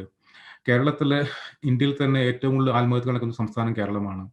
ഈ ആത്മഹത്യകൾ പരിശോധിക്കുമ്പോൾ പലപ്പോഴും മനസ്സിലാക്കുന്ന ഒരു കാര്യം എന്നുള്ളത്, ഏറ്റവും പാവപ്പെട്ടവരും ഏറ്റവും ധനികരും അല്ല ആത്മഹത്യ ചെയ്യുക. പലപ്പോഴും ജീവിക്കാനുള്ള ചുറ്റുപാടുള്ള ആൾക്കാരാണ് ആത്മഹത്യ ചെയ്യുക എന്നുള്ളതാണ്. വേറൊരർത്ഥത്തിൽ പറഞ്ഞു കഴിഞ്ഞാൽ ചുറ്റുമുള്ള ഭൗതിക വസ്തുക്കളുടെ ലഭ്യത കുറവുകൊണ്ട് അല്ല, മറിച്ച് ജീവിതത്തെ എങ്ങനെ നോക്കിക്കാണുന്നു എന്ന് പറയുന്ന ഒരു അവസ്ഥ കൊണ്ടാണ് പലപ്പോഴും നമ്മൾ നിരാശയിലേക്കും ആത്മഹത്യയിലേക്കും തെന്നി വീഴുക എന്നുള്ളത് ഒരു യാഥാർത്ഥ്യമാണ്. ഞാനിത് പറയുമ്പോൾ പോലും നമ്മുടെ ജീവിതത്തിൽ അത്യാവശ്യം നിലനിർത്തപ്പെടാൻ വേണ്ട വസ്തുക്കളുടെ ആവശ്യകത ഉണ്ടെന്നുള്ളത് വളരെ ഉറപ്പാണ്. ബൈബിളിൽ ഞാനിങ്ങനെ നോക്കുമ്പോഴൊക്കെ പലപ്പോഴും ബൈബിളിൽ ജീവിതത്തിന്റെ അങ്ങേയറ്റം അതികഠിനമായിട്ടുള്ള നൈരാശ്യത്തിലേക്ക് പോയ വ്യക്തികളൊന്നും ആത്മഹത്യ ചെയ്തതിനെ കുറിച്ചിട്ടൊന്നും പറയുന്നില്ല, മറിച്ച് അവർ പലതരത്തിൽ റിസീലിയനായിട്ട് തിരിച്ചു വന്നതിനെ കുറിച്ചുള്ള നിരവധിയായിട്ടുള്ള കഥകൾ കൊണ്ടെന്നുള്ളതാണ്. ഇപ്പൊ നമ്മൾ ചുറ്റുപാടുമുള്ള കാര്യങ്ങളെ എങ്ങനെ നോക്കിക്കാണുന്നു എന്ന് പറയുമ്പോൾ ആണ് നമുക്ക് മാറ്റം സംഭവിക്കും. ഞങ്ങൾ സോഷ്യൽ വർക്ക് പഠിപ്പിക്കുമ്പോൾ കൗൺസിലിങ്ങിലൊക്കെ പറയുമ്പോൾ പറയാറുണ്ട്, ഒരു മനുഷ്യന്റെ പ്രശ്നത്തെ പലപ്പോഴും നമുക്ക് മാറ്റാൻ പറ്റണമെന്നില്ല, പക്ഷേ മറിച്ച് ഈ പ്രശ്നത്തെ നോക്കിക്കാണുന്ന ചിന്താഗതിയെ മാറ്റാൻ സാധിക്കുന്നുള്ളതാണ്. ആ തരത്തിലുള്ളൊരു മാറ്റം വളരെ നമ്മുടെ ജീവിതത്തിൽ പ്രതീക്ഷയും വിശ്വാസവും പ്രത്യാശയും കൊണ്ടുവരാൻ നിർണായകമാണെന്നുള്ളതാണ്. ഞാനതിനെ കുറച്ചും കൂടി എളുപ്പത്തിൽ മനസ്സിലാക്കാനായിട്ട് ഒരു സെറിനിറ്റി പ്രയർ എന്ന് പറഞ്ഞൊരു പ്രയർ നിങ്ങളിത് പലരും കേട്ടിട്ടുണ്ടാവുമായിരിക്കും. സെറിനിറ്റി പ്രയർ, പ്രശാന്തതയുടെ പ്രാർത്ഥന എന്നാണ് ഇതിനെ പറയുക.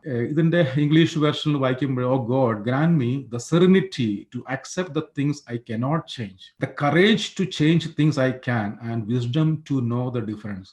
ദൈവമേ, മാറ്റാൻ പറ്റാത്തവയെ പ്രശാന്തതയോടെ സ്വീകരിക്കാനുള്ള പ്രശാന്തതയും, മാറ്റാൻ പറ്റുന്നവയെ മാറ്റാനുള്ള ധൈര്യവും, ഇവയെ തമ്മിൽ തിരിച്ചറിയാനുള്ള ജ്ഞാനവും എനിക്ക് നൽകണമെന്നാണ് ഈ പ്രാർത്ഥനയുടെ അർത്ഥം. ഇതൊരു മതപരമായിട്ടുള്ള പ്രാർത്ഥനയല്ല, മറിച്ച് എല്ലാ തരത്തിലുള്ള ഏത് വിശ്വാസത്തിലുള്ള ആൾക്കാരും ഉപയോഗിക്കുന്ന ഒരു പ്രാർത്ഥനയാണെന്നുള്ളതാണ്. ജീവിതത്തിൽ വളരെ ആഴത്തിലുള്ള അർത്ഥങ്ങൾ നൽകുന്ന ഒരു പ്രാർത്ഥനയാണ്. എന്താണ് നമ്മുടെ ജീവിതത്തിൽ മാറ്റാൻ പറ്റാത്ത കാര്യങ്ങൾ? എന്താണ് ജീവിതത്തിൽ മാറ്റാൻ പറ്റുന്ന കാര്യങ്ങൾ? ഞാൻ 8 വർഷമായി കാനഡയിൽ താമസിക്കുന്നു. ഞാൻ അതിനു മുമ്പ് കേരളത്തിലെ സോഷ്യൽ വർക്ക് അധ്യാപകനായിരുന്നു. കുറെ JCS എന്ന് പറയുന്ന ഇന്റർനാഷണൽ ഓർഗനൈസേഷൻ നാഷണൽ ട്രെയിനറായിരുന്നു. കേരളത്തിൽ അങ്ങോളം ഇങ്ങോളം പലതരത്തിലുള്ള ക്ലാസ്സുകൾ എടുക്കാൻ വേണ്ടിയിട്ട് വിവിധ തരത്തിലുള്ള ആൾക്കാർ ക്ലാസ് എടുക്കാൻ വേണ്ടി ഞാൻ പോയിട്ടുണ്ട്. അവിടെ ചെല്ലുമ്പോഴൊക്കെ പലപ്പോഴും ആൾക്കാർ പറയുന്ന, പ്രത്യേകിച്ച് വിദ്യാർത്ഥികൾ പറയുന്ന പല പ്രശ്നങ്ങളും അവരുടെ ജീവിതത്തിൽ മാറ്റാൻ പറ്റാത്ത കാര്യങ്ങളാണെന്നുള്ളതാണ്. എന്തൊക്കെയാണ് നമ്മുടെ ജീവിതത്തിൽ മാറ്റാൻ പറ്റാത്ത കാര്യങ്ങൾ? ഞാനൊരു പുരുഷനാണ്, ഞാനൊരു സ്ത്രീയാണ്, എനിക്കത് മാറ്റാൻ പറ്റുമോ? ശാസ്ത്രീയമായിട്ടൊക്കെ മാറ്റാൻ പറ്റുമെന്നൊക്കെ പറയുമായിരിക്കും, പക്ഷെ മാറ്റാൻ പറ്റണമെന്നില്ല നമുക്ക്. ഞാൻ ജനിച്ച സ്ഥലം എനിക്ക് മാറ്റാൻ പറ്റുമോ? ഇല്ല. ഞാൻ ജനിച്ച കുടുംബത്തിന്റെ അവസ്ഥ എനിക്ക് മാറ്റാൻ പറ്റുമോ? ഞാൻ ജനിച്ച സമയത്തെ അവസ്ഥ മാറ്റാൻ പറ്റണമെന്നില്ല. എൻ്റെ പേരൻസ് എനിക്ക് മാറ്റാൻ പറ്റുമോ? എൻ്റെ സിബ്ലിങ്സ് എനിക്ക് മാറ്റാൻ പറ്റുമോ? ഇല്ല. ഞാൻ ജനിച്ചത് ഏത് നാട്ടിലാണ്, എനിക്ക് മാറ്റാൻ പറ്റുമോ? ഇല്ല. എൻ്റെ ശരീരത്തിൻ്റെ ഒരു അവസ്ഥകളില്ലായിരിക്കും, എനിക്ക് പൊക്കം കുറവായിരിക്കും, അല്ലെങ്കിൽ കളർ കുറവായിരിക്കും, എനിക്ക് മാറ്റാൻ പറ്റുമോ? കുറേയൊക്കെ പൗഡർ ഇട്ടൊക്കെ മാറ്റാം, പക്ഷേ ആത്യന്തികമായിട്ട് മാറ്റാൻ സാധിക്കുമോ? ഇല്ല. ഇങ്ങനെ നമ്മൾ ജീവിതത്തോട് പലപ്പോഴും നേരിട്ടുകൊണ്ടിരിക്കുന്ന പല പ്രശ്നങ്ങളും നമുക്ക് മാറ്റാൻ പറ്റാത്തവയാണെന്നുള്ളത് ഒരു യാഥാർത്ഥ്യമാണ്. എന്നാൽ മാറ്റാൻ പറ്റുന്നത് ഒത്തിരി ഉണ്ട്. ഞാൻ നേരത്തെ പറഞ്ഞ പോലെ, ഞാൻ ജനിച്ചപ്പോഴുള്ള എൻ്റെ വീടിൻ്റെ സാമ്പത്തിക അവസ്ഥ എനിക്ക് മാറ്റാൻ പറ്റുന്നതായിരുന്നില്ല, കാരണം ജനിച്ചപ്പോൾ അങ്ങനെയായിരുന്നു. പക്ഷെ ഞാൻ ജനിച്ചതിന് ശേഷമുള്ള ഇപ്പോഴത്തെ വീടിൻ്റെ സാമ്പത്തിക അവസ്ഥ എനിക്ക് മാറ്റാൻ പറ്റുന്നതാണ്. നമ്മുടെ നാട്ടിലൊക്കെ പറയാറില്ലേ, ആ വീട്ടിലെ കുട്ടി നേഴ്സായിട്ട് പഠിച്ച് വിദേശത്ത് പോയ ശേഷം കുടുംബം രക്ഷപ്പെട്ടു എന്ന് പറയുന്നത് ഒരു വ്യക്തി ആ കുടുംബത്തെ മാറ്റുന്നതാണെന്നുള്ളതാണ്. നമ്മുടെ സ്വഭാവം പലപ്പോഴും മാറ്റാൻ അത്ര എളുപ്പമല്ലെങ്കിലും സാധിക്കുന്ന കാര്യമാണെന്നുള്ളതാണ്. നമ്മുടെ കുടുംബത്തിന്റെ പേരും പ്രശസ്തിയും നമുക്ക് മാറ്റാൻ പറ്റുന്നതായിരിക്കും. ഒരു വ്യക്തി വന്നതുകൊണ്ട് മാത്രം ഒരു കുടുംബവും ഒരു നാടും മാറി നമുക്ക് മനസ്സിലാക്കാൻ സാധിക്കും. ഇന്ത്യയിലെ ഏറ്റവും പ്രശസ്തനായിട്ടുള്ള സിനിമാ നടനാണ് അമിതാഭ് ബച്ചൻ. അപ്പൊ അമിതാഭ് ബച്ചൻ സിനിമയിലേക്ക് വരുമ്പോൾ അമിതാഭ് ബച്ചന്റെ അച്ഛൻ ശ്രീ ഹരിവംശ് റായ് ബച്ചൻ അന്ന് ഹിന്ദിയിൽ അറിയപ്പെടുന്ന പ്രശസ്തനുള്ള കവിയാണ്. പത്രത്തിൽ ചെറിയൊരു വാർത്ത തന്നെയായിരുന്നു, പ്രശസ്ത കവി ഹരിവംശ് റായ് ബച്ചന്റെ മകൻ അമിതാഭ് ബച്ചൻ സിനിമയിലേക്ക് വരുന്നു. പക്ഷേ അമിതാഭ് ബച്ചൻ വന്നു കഴിഞ്ഞപ്പോൾ അതിനുശേഷം ഹരിവംശ് റായ് ബച്ചൻ അറിയപ്പെടുന്ന അമിതാഭ് ബച്ചന്റെ പേരിലാണെന്നുള്ളതാണ്. അമിതാഭ് ബച്ചന്റെ അച്ഛൻ ഹരിവംശ് റായ് ബച്ചൻ മരിച്ചപ്പോൾ ഇന്ത്യയിലെ ചാനൽസ് ലൈവായിട്ട് ഫ്യൂണറൽ അത് കാണിക്കുന്ന അവസ്ഥ തന്നെയായിരുന്നു. അച്ഛൻ ഹരിവംശ് റായ് ബച്ചൻ മരിച്ചപ്പോൾ പത്രങ്ങൾ എഴുതിയത് അമിതാഭ് ബച്ചന്റെ അച്ഛൻ മരിച്ചു എന്നുള്ളതാണ്. ഇത്തരത്തിലുള്ള കുറെ മാറ്റങ്ങൾ നമുക്ക് വരുത്താൻ സാധിക്കും. ഈ മാറ്റങ്ങൾ നമ്മൾ തിരിഞ്ഞു നോക്കി കഴിയുമ്പോഴേക്കും, നമ്മുടെ ജീവിതത്തിൽ തിരിഞ്ഞു നോക്കി കഴിയുമ്പോഴേക്കും, പ്രത്യേകിച്ച് നമ്മൾ കുറച്ചും കൂടി ഒരു ജീവിതത്തിന്റെ മധ്യാഹ്ന ഘട്ടം കഴിഞ്ഞു നോക്കുമ്പോഴേക്കും പിറകിലേക്ക് നോക്കുന്ന പല കാര്യങ്ങളും മാറ്റാൻ പറ്റാത്തവയായിരിക്കാം, ചിലപ്പോൾ നമുക്ക് തിരുത്താൻ പറ്റാത്തവയായിരിക്കാം. And there is only one way to change things, accept it. വളരെ സെറീനായിട്ട്, വളരെ ശാന്തമായിട്ട് സ്വീകരിക്കുക എന്നുള്ളതാണ്. ജീവിതത്തിലെ പല കാര്യങ്ങളും ഇത് മാറ്റാൻ പറ്റുന്നവയാണോ മാറ്റാൻ പറ്റാത്തവയാണെന്ന് തിരിച്ചറിയുമ്പോൾ അതിനൊരു ജ്ഞാനം കിട്ടുക എന്നുള്ളത് ആവശ്യമാണ്. പലപ്പോഴും ഇവിടെ സരസമായിട്ട് പറയാറുണ്ട്, എൻ്റെ ഭാര്യ ഒന്ന് മാറ്റി കിട്ടി തന്നായിരുന്നു, എൻ്റെ ഭർത്താവിനൊന്ന് മാറ്റി കിട്ടി തന്നായിരുന്നു എന്നുള്ളതൊക്കെ. ഇത് അതിൻ്റെ ഒരു തമാശ കലർന്നു കൂടി ചിന്തിക്കുമ്പോഴേക്കും, ഇതിൻ്റെ ഒരു പ്രായോഗിക വശം ചിന്തിക്കുമ്പോഴും, മാറ്റാൻ പറ്റാത്തവയെ മാറ്റുവാനുള്ള ഏക പോംവഴി അതിനെ പൂർണ്ണമായിട്ടും സന്തോഷത്തോടെ സ്വീകരിക്കുക എന്നുള്ളത് മാത്രമാണെന്നുള്ളതാണ്. ഈ മാറ്റാൻ പറ്റുന്ന വസ്തുക്കളെ നമുക്ക് മാറ്റാൻ ശ്രമിച്ചുകൊണ്ടിരിക്കുക, അതിന് ഒരു പരിധിയില്ല എന്നുള്ളതാണ്. ജീവിതത്തിന്റെ ഏത് ഘട്ടത്തിലും നമുക്ക് നമ്മുടെ ചില കാര്യങ്ങൾ, നമ്മുടെ സ്വഭാവ രീതികൾ, നമ്മുടെ വിജ്ഞാനം, നമ്മുടെ സമ്പത്ത്, നമ്മുടെ സൗഹൃദങ്ങൾ, നമ്മുടെ നല്ല ശീലങ്ങൾ, നമ്മുടെ വിശ്വാസം, ഇതൊക്കെ മാറ്റാൻ പറ്റുന്നതാണ്.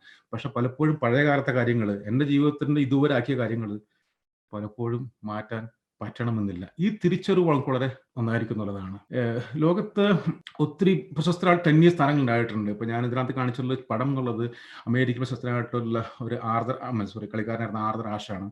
ആർതർ ആഷ് അദ്ദേഹത്തിന്റെ 50-ാം വയസ്സിൽ എയ്ഡ്സ് ഒന്നും മരിക്കുകയായിരുന്നു. അദ്ദേഹം ഒരു കറുത്ത വംശനായിരുന്നു. ഒരു സമയത്ത് ലോക നമ്പർ 1 ടെന്നീസ് താരമായിരുന്നു. പ്രശസ്തമായിട്ടുള്ള എല്ലാ ചാമ്പ്യൻഷിപ്പും നേടിയിട്ടുള്ള ആർതർ ആഷാണ്. ആർതർ ആഷിന് എയ്ഡ്സ് വന്ന് 92-ലാണ്. ഓർക്കുക, അന്ന് എയ്ഡ്സ് എന്ന രോഗം ഇങ്ങനെ വന്നുകൊണ്ടേയിരിക്കുന്ന സമയമാണ്. അദ്ദേഹത്തിന് ഒരു ബ്ലഡ് ട്രാൻസ്ഫ്യൂഷനോടെയാണ് എയ്ഡ്സ് വരുന്നത്. അപ്പോൾ അന്നൊരു ലെസ്ബിയൻ ആൾക്കാരുടെ, പ്രത്യേകിച്ച് ഗേ ആൾക്കാരുടെ ഒരു കൂട്ടത്തിലാണ് എയ്ഡ്സ് എന്ന് പറയുന്ന സമയത്താണ് അതിന് എയ്ഡ്സ് വരിക. അപ്പൊ അദ്ദേഹത്തിനോട് എയ്ഡ്സ് വന്നപ്പോൾ ചോദിച്ചു, എന്തുകൊണ്ട് നിങ്ങൾക്ക് എയ്ഡ്സ് വന്നു? Don't you want to blame God, why me? കാരണം എൻ്റെ പോലും ഒരു തരത്തിലുള്ള ഇടപെടലില്ലാണ്ട് പുള്ളിക്ക് 36-ാം വയസ്സിൽ ഹാർട്ട് അറ്റാക്ക് വന്നു. അതിന് ശേഷമുള്ള ചികിത്സയുടെ ഭാഗമായിട്ട് ബ്ലഡ് ട്രാൻസ്ഫ്യൂഷനാണ് എയ്ഡ്സ് വരുന്നത്. വൈ മീ, എന്തുകൊണ്ട് എനിക്കങ്ങനെ എയ്ഡ്സ് വന്നു? അപ്പം അദ്ദേഹം പറഞ്ഞൊരു വാക്കുണ്ട്, ഞാൻ എൻ്റെ കഷ്ടകാലത്ത് വൈ മീ എന്ന് ചോദിക്കുമ്പോൾ about my bad things, I should also ask Y me when I was given lots of good things in my life. അതിനുശേഷം അദ്ദേഹം എക്സ്പ്ലെയിൻ ചെയ്യുന്നുണ്ട്, ഒരു വർഷം അമേരിക്കയിൽ ഏകദേശം 5 ലക്ഷം വിദ്യാർത്ഥികൾ, കുട്ടികളാണ് ടെന്നീസ് പഠിക്കാൻ വേണ്ടി വരുന്നത്. 5 ലക്ഷം പേര്. ആ സ്റ്റാറ്റിസ്റ്റിക്സ് പക്ഷേ കൃത്യം ആക്യുറേറ്റ് ആവുന്നില്ല. അതിൽ തന്നെ ഏകദേശം ഒരു 10-20% കുട്ടികളെ ബ്ലാക്ക് കുട്ടികൾ വരുന്നുള്ളൂ. അതിനകത്ത് ചിലപ്പോൾ ഒരു 20% വരെ നെക്സ്റ്റ് ലെവലിലേക്ക് ഉള്ള ലീഗിലേക്ക് പോകുന്നുള്ളൂ. അതിനുശേഷം അതിനകത്ത് കുറച്ച് മാത്രമേ നെക്സ്റ്റ് ലീഗിലേക്ക് പോകുന്നുള്ളൂ. അങ്ങനെ പോയി ഒരാൾ മാത്രമാണ് ലോകം നമ്പർ 1 ആയി തീർന്നുള്ളൂ. From this 500,000 people. അങ്ങനെ 5 ലക്ഷം പേരിൽ നിന്നും ലോകം അറിയപ്പെടുന്ന ഒരാൾ മാത്രമായിട്ട് ഞാൻ തിരഞ്ഞെടുക്കപ്പെട്ടപ്പോൾ ഞാൻ ദൈവത്തോട് ചോദിച്ചില്ല, വൈ മീ, എന്തുകൊണ്ട് എന്നെ മാത്രം തിരഞ്ഞെടുത്തു എന്ന് ഞാൻ അപ്പോൾ ചോദിച്ചില്ല.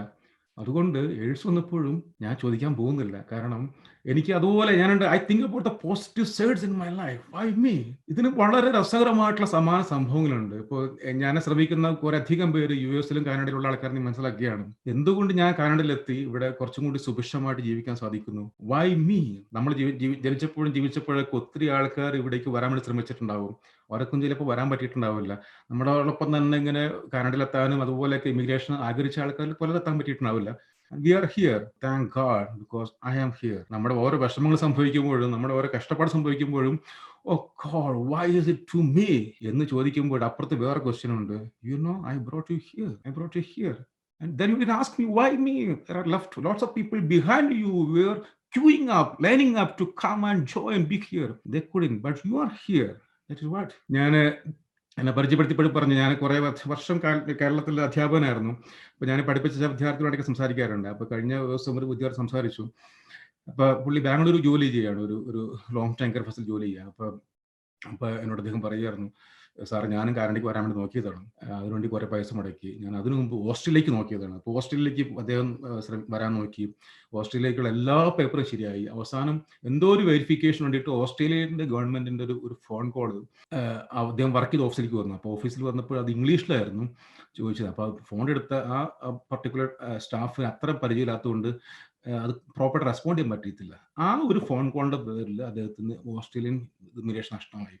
അതിനുശേഷം കാനഡയ്ക്ക് നോക്കി കഴിയുമ്പോൾ എന്തോ സാങ്കേതിക കാരണം മൂലം നഷ്ടമില്ല. ഏകദേശം ഒരു 7 ലക്ഷം രൂപ നഷ്ടപ്പെട്ടെന്ന് പറഞ്ഞു അദ്ദേഹം. അവസാനം ഒരു വളരെ വളരെ ഒരു നിരാശപ്പെട്ട അവസ്ഥയിലാണ് അദ്ദേഹം സംസാരിച്ചത്. എനിക്കറിയാവുന്ന ഒരു കേസ് ഇങ്ങനെയാണെങ്കിൽ എത്രയോ അധികം കേസുകൾ പൈസ കൊടുത്തും ബുദ്ധിമുട്ടിയും ശ്രമിച്ചിട്ടും ആൾക്കാർക്കൊന്നും വരാൻ പറ്റിയിട്ടില്ല. ഇതുപോലെ അവരവിടെ ഇപ്പോഴും ഒരു വിഷമത്തോടെ നിൽക്കുന്ന കുറേ ആൾക്കാരാണെന്നുള്ളതാണ്. People we are kind of blessed. ഈ ആർദ്രാഷ് പറഞ്ഞ കാര്യം, അത്രയോ ആയിരക്കണക്കിന് ആൾക്കാർ ഇങ്ങോട്ട് വരാൻ ശ്രമിച്ചു, ഈ പൊസിഷനിലാവാൻ ആഗ്രഹിച്ചു, പക്ഷെ പലർക്കും പറ്റിയിട്ടില്ല. And you are A kind of chosen person. ദൈവത്തിന് മുമ്പിൽ ജീവിതത്തിൽ നന്ദി പറയാനായിട്ടുള്ള എന്നൊക്കെ ശ്രമിക്കുന്ന കുറെ, നിങ്ങൾ ഭൂരിഭാഗം ആൾക്കാർ വിശ്വാസികളായിരിക്കാം, വിശ്വാസമില്ലാത്ത ആൾക്കാരായിരിക്കാം, എങ്കിലും ജീവിതം നൽകുന്ന ദൈവം നൽകുന്ന ചില അനുഭവങ്ങൾ പശ്ചാത്തലത്തിൽ നോക്കുമ്പോഴേക്കും നമ്മളിങ്ങനെ ഇല്ലാത്തതിനെ കുറിച്ചൊക്കെ എണ്ണി പോകുമ്പോഴും ഉള്ളതിൻ്റെ ഒരു വലിയ പ്രസന്നമായിട്ടുള്ള ഒരു വശമുണ്ട്. ആ വശം നോക്കിയപ്പോൾ നന്ദി പറയാന്നുള്ളത് ആവശ്യമാണ്. ഞാൻ കുറച്ച് കണക്കുകൾ ഇറക്കി നോക്കുകയാണെന്നുള്ളതാണ് രസകരമായിട്ട് നോക്കുമ്പോഴേക്കും. ഇപ്പം ഇവിടെ ഇരിക്കുന്ന എന്നെ ശ്രമിക്കുന്ന ആൾക്കാരിൽ ചിലപ്പോൾ 50 വയസ്സുള്ള ആൾക്കാർ, 60 വയസ്സുള്ള ആൾക്കാരുണ്ടെന്ന് ഇങ്ങനെ ഊഹിക്കുകയാണ്. അപ്പോൾ ഈ ലോകത്തിൻ്റെ നമ്മുടെ ഒരു പോസിറ്റീവ് സൈഡ് നോക്കിക്കഴിഞ്ഞാൽ, ഇപ്പോൾ മൊത്തത്തിൽ നമ്മൾ ഈ ലോകത്തിൻ്റെ ഒരു മോർട്ടാലിറ്റിയിലേക്ക് നോക്കിക്കഴിഞ്ഞാൽ, ഇപ്പോൾ 50 വയസ്സുള്ള ആളെ ചിന്തിക്കുക. അദ്ദേഹം ഇന്നത്തെ ഡേറ്റ് വളരെ ഇൻട്രസ്റ്റിംഗ് ഡേറ്റ് ആണ്. ഇന്നത്തെ ദിവസം ഒക്ടോബർ 10, 2020. അപ്പോൾ ഈ 10-10-20-20 എന്ന് എഴുതാൻ പറ്റുന്ന രസകരമായിട്ടുള്ളൊരു നമ്പറാണ് ഇന്നത്തെ ഡേറ്റ് എന്ന് പറഞ്ഞാൽ. ഈ 10-10-20-ന് 50-ാം വയസ്സ് ആഘോഷിക്കുന്ന ഒരാളെ എടുത്തു കഴിഞ്ഞാൽ, ഇദ്ദേഹത്തോടൊപ്പം അദ്ദേഹം 50 വയസ്സുള്ളപ്പോൾ അന്ന് ജനിച്ച ആയിരക്കണക്കിന് ആൾക്കാരുണ്ട്, ലക്ഷക്കണക്കിന് ആൾക്കാരുണ്ട്. ഒരു ദിവസം ഈ ലോകത്ത് ആയിരക്കണക്കിന് ആൾക്കാർ ജനിച്ചുകൊണ്ടിരിക്കുകയാണ്. ഈ ജനിച്ച ആൾക്കാരിൽ ഒരു 10% പേര് 5 വയസ്സിന് മരിച്ചുപോയ ആൾക്കാരാണ്. ഞാൻ ഇപ്പോഴത്തെ സ്റ്റാറ്റിസ്റ്റിക്സാണ് പറഞ്ഞത്. അത് പക്ഷേ 90-കളിലൊക്കെ 11-ൽ 5 പേരായിരുന്നു, 11 ആൾ മരിച്ചു പോയിരുന്നത്. അത് 1970-കളിലൊക്കെ ആക്കുകയാണെങ്കിൽ, അല്ലെങ്കിൽ 70-80 ആകുമ്പോഴേക്കും നിങ്ങളോടൊപ്പം ജനിച്ച 1000 പേരിൽ ഒരു 100-150 പേര് 5 വയസ്സ് കണ്ടിട്ടില്ല, അതിനുമ്പേ മരിച്ചുപോയി. അതിനുശേഷവും ലൈഫിന്റെ ഒരു മോർട്ടാലിറ്റി റേറ്റ് നോക്കിക്കഴിഞ്ഞാൽ ഇപ്പോൾ 50 വയസ്സ് ആൾക്കാർ പിന്നെ കുറേ ആൾക്കാർ മരിച്ചു പോയിട്ടുണ്ട്. ദാരിദ്ര്യം നോക്കിക്കഴിഞ്ഞാൽ ഇപ്പോൾ ലോകത്തെ ജനസംഖ്യ നോക്കിക്കഴിഞ്ഞാൽ ഏകദേശം ഒരു 37% ഒരു 10% ആൾക്കാരായിരിക്കും ആബ്സല്യൂട്ട് പോവർട്ടിയിലുള്ളത്. 90-കളിലൊക്കെ ഒരു 37%, 80-കളിലൊക്കെ ഒരു 40% ആൾക്കാർ ആബ്സല്യൂട്ട് പോവർട്ടി, അതായത് 3 നേരം ഭക്ഷണം കഴിക്കാനില്ലാത്ത ആൾക്കാരായിരുന്നുള്ളതാണ്. കഴിഞ്ഞ ദിവസം സമാധാനത്തിൽ നോബൽ പ്രൈസ് പ്രഖ്യാപിച്ചപ്പോൾ വേൾഡ് ഫുഡ് പ്രോഗ്രാമിനെ കിട്ടിയത്. അപ്പോൾ വേൾഡ് ഫുഡ് പ്രോഗ്രാം പറയായിരുന്നു 130 മില്യൺ ആൾക്കാരാണ് ഒരു ദിവസം വേൾഡ് ഫുഡ് പ്രോഗ്രാം വഴിയായിട്ട് ഭക്ഷണം കഴിക്കുന്നത്. ഭാഗ്യത്തിന് നമ്മളൊന്നും അതിൽ പെട്ടിട്ടില്ല, നമുക്ക് ഭക്ഷണമുണ്ട്. വിദ്യാഭ്യാസം നോക്കിയാൽ മതി. 970-ലൊക്കെ 30% വിദ്യാർത്ഥികൾ സ്കൂൾ കണ്ടിട്ടില്ല, പടി കണ്ടിട്ടില്ല. ഇത് ഗ്ലോബൽ സ്റ്റാറ്റിസ്റ്റിക്സ് ആണ്. ഇനി ഇന്ത്യൻ കോണ്ടക്സ്റ്റ് അതിനേക്കാളും താഴെയാണെന്നുള്ളതാണ്. ഇപ്പോൾ ഇന്ത്യൻ കോണ്ടക്സ്റ്റ് നോക്കുമ്പോൾ എനിക്ക് 90-കളുടെ സ്റ്റഡി നോക്കുമ്പോഴേക്കും സ്കൂളിൽ ചേരുന്ന വിദ്യാർത്ഥികളിൽ ഏകദേശം ഒരു 10% പേരാണ് 10ാം ക്ലാസ് പാസ്സാകുന്നത്. ഇപ്പോൾ നമ്മുടെ നാട്ടിൽ പഴയ അവസ്ഥ നോക്കിയാൽ മതി. ഇപ്പം എൻ്റെ പേരൻസിൻ്റെ എൻ്റെ വില്ലേജൊക്കെ അറിയാം. എൻ്റെ വില്ലേജൊക്കെ ഇപ്പം നാട്ടിലൊക്കെ ആൾക്കാർ 6ാം ക്ലാസ് പഠിച്ചു കഴിയുമ്പോഴേക്കും പറയും, കാരണന്മാർ പറയും, പോത്തിനെ നോക്കാൻ ആളില്ലടാ, നീ സ്കൂളിൽ പോകണ്ട എന്ന് പറയും, അല്ലെങ്കിൽ ഇളയ കുട്ടി നോക്കാൻ ആൾ സ്കൂളിൽ പോകണമെന്ന് പറയും. അപ്പോൾ ഈ പറഞ്ഞ കണക്കുകളൊക്കെ ഇന്ത്യൻ കോണ്ടക്സ്റ്റ് കുറച്ചും കൂടി താഴെയാണ് കേട്ടോ. ഞാൻ പറഞ്ഞു വരുന്നത്, നമ്മോടൊപ്പം ജനിച്ച ആൾക്കാർ 50 വയസ്സുള്ള എന്നോടൊപ്പം, എനിക്ക് 50 വയസ്സില്ല കേട്ടോ, 50 വയസ്സുള്ള ജനിച്ച ആൾക്കാരോടൊപ്പം നോക്കിക്കഴിഞ്ഞാൽ എന്നോടൊപ്പം ജനിച്ച പല ആൾക്കാരും ഇന്ന് ലോകത്തില്ല. എന്നോടൊപ്പം ജനിച്ച പല ആൾക്കാർക്കും സ്കൂളിൽ പടി കണ്ടിട്ടില്ല. എന്നോടൊപ്പം ജനിച്ച പല ആൾക്കാരും ഇപ്പോഴും 3 നേരത്തിന് ഭക്ഷണത്തിന് വേണ്ടി മുട്ടുന്ന ആൾക്കാരാണ്. എന്നോടൊപ്പം ഈ ലോകത്ത് ജനിച്ച പല ആൾക്കാരും വായിക്കാൻ എഴുതാനറിയാത്ത ആൾക്കാരുണ്ടെന്നുള്ളതാണ്. നിങ്ങൾ ജീവിക്കുന്നത് കാനഡയിലോ അമേരിക്കയിലോ ആണെങ്കിൽ ഈ ലോകത്തെ ഏറ്റവും ഭാഗ്യം ചെയ്ത്, ഞാൻ ഉദ്ദേശിച്ച ഭാഗ്യം എന്ന വാക്ക് അതിൻ്റെ ഒരു ഭൗതിക പ്രോസ്പെരിറ്റിയിൽ, ഭൗതികമായിട്ടുള്ള പശ്ചാത്തലത്തിൽ ഭക്ഷണം, വസ്ത്രം, യുവ സൗകര്യങ്ങളായിട്ട് നോക്കുകയാണെങ്കിൽ ലോകത്തെ ഏറ്റവും ധനികരായിട്ടുള്ള 5% പ്രതിനിധീകരിക്കുന്നവരാണ്. ഇനി നമ്മുടെ കുടുംബത്തിൻ്റെ വരുമാനം ഒരു $100,000 ആണെങ്കിൽ ലോകത്തെ 1% സൗഭാഗ്യരായിട്ടുള്ള ആൾക്കാരാണ് നമ്മളെന്നുള്ളതാണ്. Y me? ഞാൻ പലപ്പോഴും ചിന്തിക്കാറുണ്ട്, ഈ ജനിക്കുന്നതിന് മുമ്പായിട്ട് ഒരു ഇന്റർവ്യൂ നടത്തിയാൽ മതിയോ? ഒരു ഇന്റർവ്യൂ എടുത്തിട്ട് ചോദിക്കുക, നിനക്ക് ഏത് രാജ്യത്ത് ജനിക്കണം? I want to born in USA or do you want to be born in Ethiopia or in some impoverished countries in the world? ഒരു രാജ്യത്തെ മോശം കണ്ട് പറഞ്ഞതല്ല. What should be the education of your parents when you want to be born? Oh, I want my parents to be college professors or PhD holders, or I want to be my parents to be in a kind of illiterate people. What should be the financial status of your family when you are born? നമ്മളങ്ങനെ interview attend ചെയ്തിട്ടില്ല. None of us. ലോകത്ത് ആരെങ്കിലും interview ചെയ്തിട്ടില്ല. It is just given to us. നേരത്തെ ഞാൻ പറഞ്ഞത്, it is given to us. നമ്മുടെ പേരൻസും നമ്മൾ ജനിച്ച സ്ഥലവും നമ്മുടെ ശരീരത്തിന്റെ പ്രത്യേകതകളോ നമ്മൾ ജനിച്ച സ്ഥലത്തിന് ഇതെല്ലാം it's all given to us. Accept it. പക്ഷെ നമ്മളെല്ലാം സ്ട്രൈവ് ചെയ്ത് ഇവിടെ വരെ എത്തി എന്നുള്ളതാണ്. എങ്കിലും പലപ്പോഴും നമ്മൾ ചെയ്യുന്ന ഒരു പിക്ചർ എന്ന് പറഞ്ഞാൽ, ഈ ഓടുന്ന ആളുടെ പടം നോക്കിക്കഴിഞ്ഞാൽ നമ്മൾ മുമ്പുള്ള ആൾക്കാർ നോക്കിക്കൊണ്ടിരിക്കുകയാണ്. അവിടെ അപ്പം എനിക്ക് എത്താൻ പറ്റുന്നല്ലോ, അവിടെ അത്ര ഒരു ഭംഗിയിലുള്ള ഒന്ന് നോക്കിക്കൊണ്ടിരിക്കുകയാണ്. This is human nature. പക്ഷെ നമ്മൾ കാണേണ്ട വേറൊരു പിക്ചറും കൂടി ഉണ്ട്. നമ്മുടെ പിറകിൽ ഓടി വരുന്ന, നമ്മുടെ ഒപ്പം പോലും എത്താൻ പറ്റാത്ത നിരവധിയായിട്ടുള്ള ആളുകളാണ്. നിരവധിയായിട്ടുള്ള ആൾക്കാർ. അത് നിരവധി കാരണങ്ങളുണ്ടാവുമായിരിക്കും. അവരുടെ വ്യക്തിപരമായ കാരണങ്ങളുണ്ടാവും, സാമൂഹികമായ കാരണങ്ങളുണ്ടാവും. പലരും ചിലപ്പോൾ അവരായിട്ട് ഉത്തരവാദികളായിരിക്കണമെന്നില്ല. പക്ഷേ ജീവിതത്തിന്റെ മധ്യാഹ്നഘട്ടം കഴിഞ്ഞു പോയി അവസ്ഥയിൽ എൻ്റെ ഓട്ടം നോക്കി കഴിയുമ്പോഴേക്കും ഞാൻ ഓടിവിടം വരെ എത്തി. ഞാൻ പലരേക്കാളും മുമ്പിലാണെന്നുള്ളതാണ്. ബൈബിളിൽ തിമോത്തിയോസിനുള്ള 2-ാം ലേഖനത്തിലെ 4-ാം അധ്യായം 7-ാം വാക്യത്തിൽ പറയുന്നുണ്ട്. ഞാനൊരു കത്തോലിക്കനാണ്. അപ്പം ഞങ്ങളുടെ മരിച്ചടക്കിൽ പറയുന്നൊരു വാക്കാണ്, ഞാൻ എൻ്റെ ഓട്ടം പൂർത്തിയാക്കി എന്ന് പറഞ്ഞ മനോഹരമായിട്ടുള്ള ഒരു വാചകമാണ്. ഈ ഓട്ടം പൂർത്തിയാക്കൽ എന്ന് പറയുമ്പോഴേക്കും ഞാൻ ഓടാൻ ഉദ്ദേശിച്ചത് ചിലപ്പോൾ പൂർത്തിയാക്കിയിട്ടുണ്ടാവില്ല. ഞാൻ ഓടുന്ന വഴിയിൽ പല തടസ്സങ്ങളായിട്ടുണ്ടായിരിക്കും. എന്നെക്കാളും മിടുക്കരായിട്ട് കുറേ ആൾക്കാർ ഓടിപ്പോയിട്ടുണ്ട്. എങ്കിലും ഞാൻ ഓടി. എനിക്ക് ഓടാനുള്ള അവസരമുണ്ടായിരുന്നു, എനിക്ക് ഓടാൻ കാലുണ്ടായിരുന്നു, എനിക്ക് ഓടാനുള്ള ഒരു പ്രതലമുണ്ടായിരുന്നു, എനിക്ക് കൂടെ മത്സരിക്കാൻ ആൾക്കാരുണ്ടായിരുന്നു, എന്നെ പ്രോത്സാഹിപ്പിക്കാൻ ആൾക്കാരുണ്ട്. ഞാൻ ഇവിടം വരെ എത്തി. ഞാൻ ഓടിയിട്ടങ്ങ് ചിലപ്പോൾ വിചാരിച്ചാൽ എത്തിയിട്ടുണ്ടാവില്ല. ആ ഫുൾനെസ്, ആ ബ്ലിസ്ഫുൾ ഫീലിംഗ് ആണ് ജീവിതത്തെ മുന്നോട്ട് കൊണ്ടുപോകുന്നതാണ്. Count on your positivities. ബൈബിളിലൊക്കെ രസകരമായിട്ടുള്ള കുറെ കഥകളുണ്ട്. ഇപ്പം 10 കുഷ്ഠരോഗികളെ സുഖപ്പെടുത്തുന്ന ഉപമയുണ്ട് ബൈബിളിൽ. And there was just one person who came and said thank you Jesus, thank you. നമ്മൾ പലപ്പോഴും പരാതി പറയുന്ന ആൾക്കാരാണെന്നുള്ളതാണ് നമ്മുടെ അത് ഇറ്റ്സ് പാർട്ട് ഓഫ് ഇറ്റ്. പക്ഷേ ജീവിതത്തിൻ്റെ ഒരു ഘട്ടം കഴിയുമ്പോൾ നമ്മളെങ്ങനെ പ്രതീക്ഷയോടെ പ്രത്യാശയോടെ മുന്നോട്ട് പോകുമെന്ന് ചോദിക്കുമ്പോഴേക്കും count on our blessing, count on our blessings. മുന്നോട്ട് പോകുമ്പോഴേക്കും ഈ വെർച്വൽ റിയാലിറ്റിയിൽ പോലും, അതായത് ഒരു 10 വർഷം മുമ്പ് ചിന്തിച്ചിട്ടില്ല നമ്മൾ ഇങ്ങനെ ഒരു കോൺഫറൻസിനെ കുറിച്ചിട്ട്, ഒരു സൂമിനെ കുറിച്ചിട്ട്, ഇന്റർനെറ്റിനെ കുറിച്ചിട്ട്. ലോകം വളരെ ബുദ്ധിമുട്ടേറിയ അവസ്ഥയിൽ പോകുന്നു നമ്മളിപ്പോൾ പറയുമ്പോൾ പോലും എനിക്കങ്ങനെ തോന്നുന്നില്ല. കോവിഡ് കഴിഞ്ഞ 100 വർഷത്തെ ലോകചരിത്രം എടുക്കുക. ഈ കോവിഡിന്റെ അവസ്ഥ എടുത്തു കഴിഞ്ഞാൽ ഈ കോവിഡിനേക്കാളും എത്രയും ഭീകരമായിട്ടുള്ള ബുദ്ധിമുട്ടുകൾ അനുഭവിച്ചേക്കണം. കഴിഞ്ഞ 100 വർഷത്തിനിടയ്ക്കാണ് 2 ലോകമഹായുദ്ധങ്ങളുണ്ടായി. ലക്ഷക്കണക്കിന് പേര് മരിച്ചു. ഗ്രേറ്റ് ഡിപ്രഷൻ 30-ലുണ്ടായി. 1918 ഇൻഫ്ലുവൻസ ഫ്ലൂ എന്ന ആൾക്കാരും മരിച്ചു.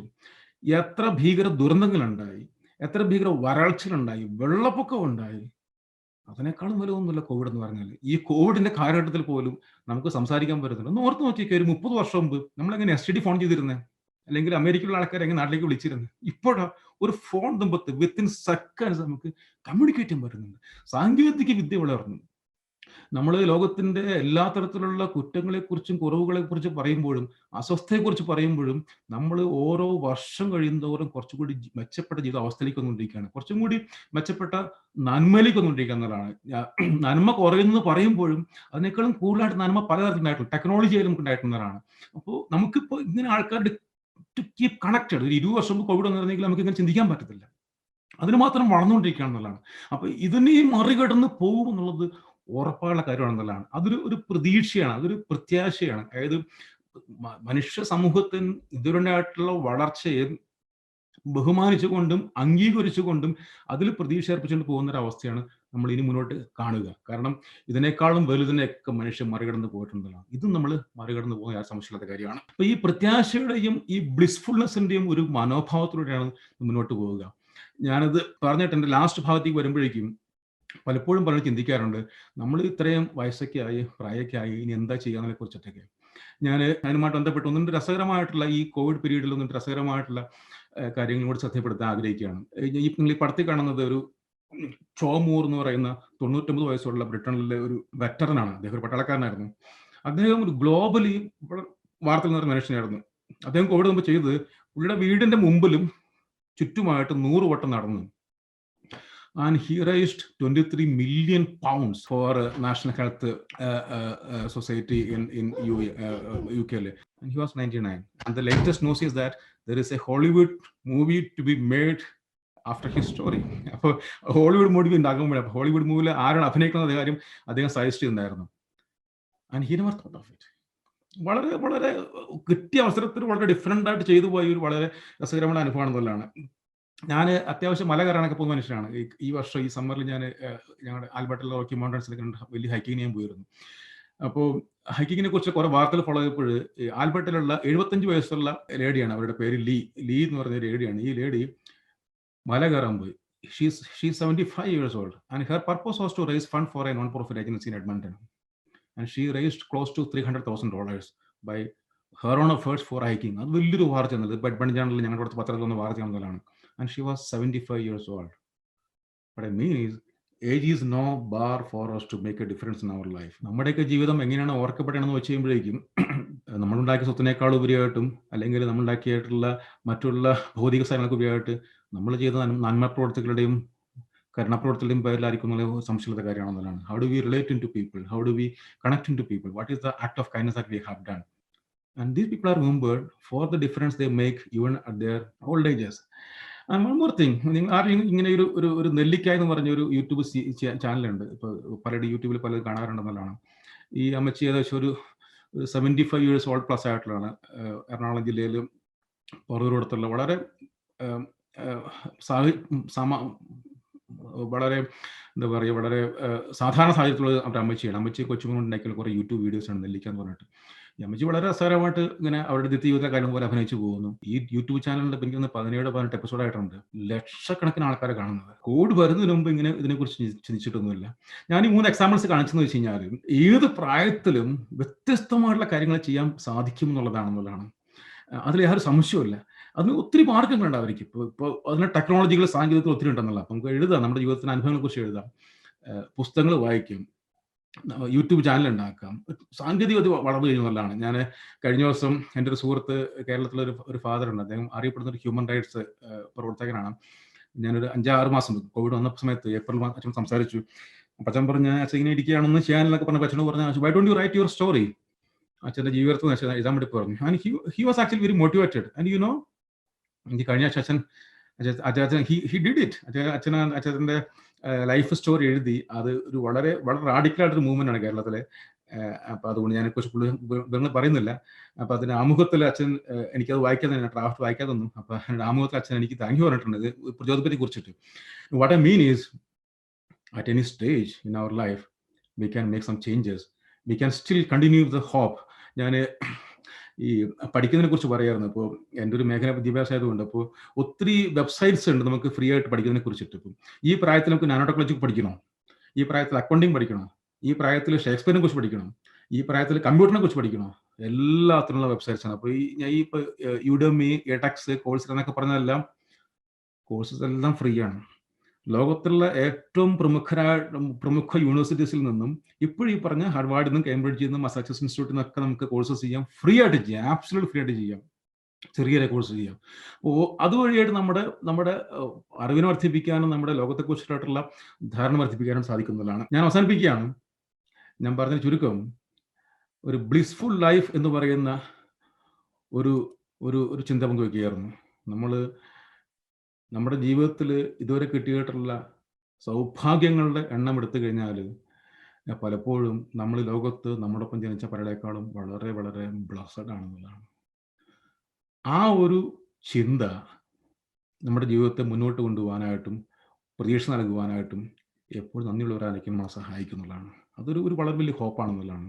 ഇനി അങ്ങോട്ട് പോകും തോറും വളരെ ചെറിയ പ്രവർത്തനങ്ങളിലാണെങ്കിൽ പോലും നമുക്ക് മാറ്റങ്ങൾ വരുത്തുവാനും നമ്മളെ തന്നെ കുറച്ചുകൂടി പുഷ്ടിപ്പെടുത്താനും സാധിക്കും. ഇത്രയും പറഞ്ഞുകൊണ്ട് ഇങ്ങനെയുടെ അവസ്ഥ നൽകിയ എല്ലാവരും നന്ദി പറഞ്ഞ് അവസാനിപ്പിക്കുന്നു. Thank you so much. Thank you, Baiju uncle, for that great presentation. ഇന്നത്തെ topic and theme, especially despair and anxiety. അപ്പോൾ ഇപ്പം എസ്പെഷ്യലി ഇന്നത്തെ ഈ പാൻഡമിക്കിന്റെ ഇടയ്ക്ക് എല്ലായിടത്തും പോയാൽ എല്ലാ അസുഖത്തിനെയും പറ്റിയും ഫാക്ട്സ് ആൻഡ് ഫിഗേഴ്സ് എപ്പോഴും കേൾക്കുന്നുണ്ട്. ബട്ട് ഇപ്പം ഫാക്ട്സ് ആൻഡ് ഫിഗേഴ്സ് അറിഞ്ഞതിനെക്കാട്ടിലും കൂടുതൽ ഇമ്പോർട്ടൻ്റ് ശരിക്കും പറഞ്ഞാൽ ഇപ്പോൾ എസ്പെഷ്യലി ഇന്നത്തെ ബൈജുങ്ങളുടെ പ്രസന്റേഷനകത്ത് നമുക്ക് മനസ്സിലാക്കാൻ പറ്റിയ the humanistic approach, the humanistic and holistic aspect, because at the end of the day, despair and anxiety, how do we get out of it, right?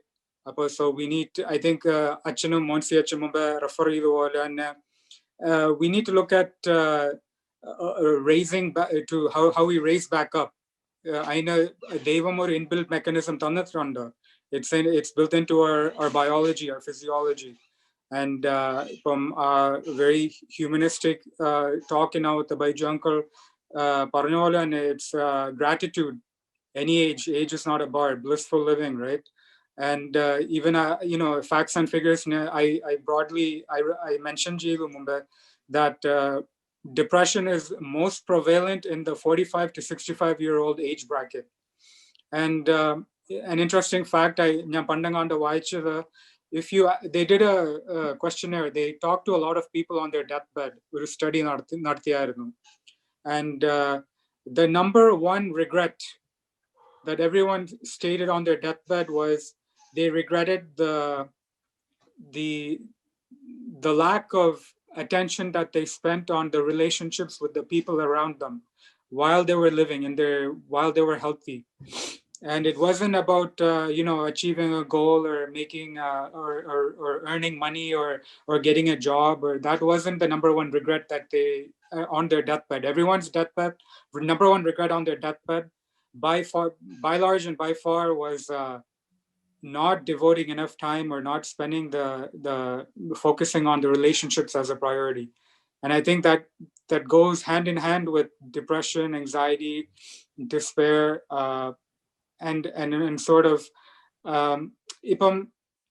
preventing depression from setting in. Karanam ഇപ്പം കൈ ഒടിഞ്ഞ് കഴിഞ്ഞിട്ട് എങ്ങനെ ഒടിഞ്ഞ കാല് repair ചെയ്യാം നമ്മൾക്ക് ഒത്തിരി സയന്റിസ്റ്റും ഡോക്ടേഴ്സും എല്ലാം റിസർച്ചും സ്റ്റഡിയും ഇന്നോവേഷൻസ് ആൻഡ് ബ്രേക്ക് ത്രൂ കണ്ടുപിടിക്കും, അല്ലെങ്കിൽ ഓരോ അസുഖത്തിന് മരുന്ന് കണ്ടുപിടിക്കും.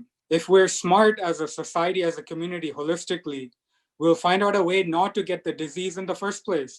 So that inbuilt mechanism, Acham Parnolane, Devan Tanda, biology, physiologically, number the brain now, it is there. If we just practice what Baiju uncle touched on as gratitude. Age is not a bar. So you don't want to be on the deathbed having all these regrets on things that we could have easily remedied, right? So Tiruchayatum, thank you for reminding us. We'll keep it in mind. It's an important concept, blissful living, gratitude. And so, once again, I really thank Baiju uncle for joining us from Edmonton. The pandemic in America, I think more than ever, we're now able to learn from other people around the world through Zoom because of the need that the necessity and need is the mother of all invention, right? So we're finding ways now to learn from everyone, and each and every one of our of the people are experts in our community. So thank you for that great presentation once again.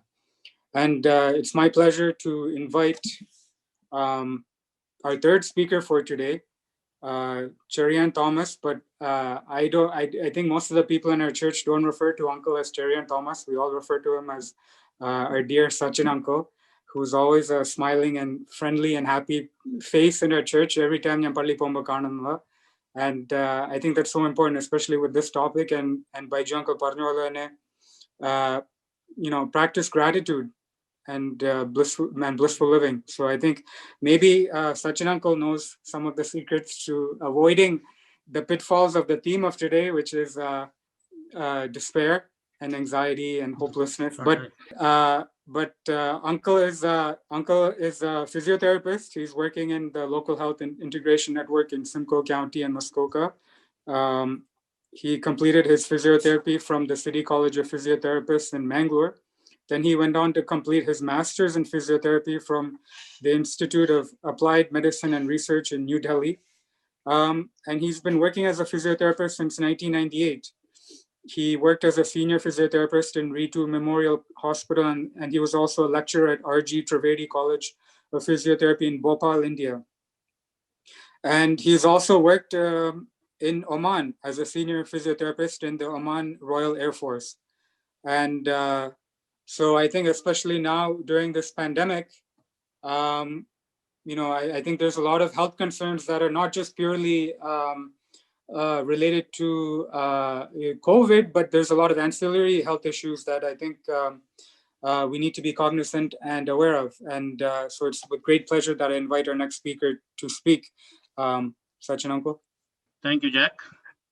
Respected Jibin Achin and respected Monsi Urge Sachin and Baiju Warid, and hello to everyone.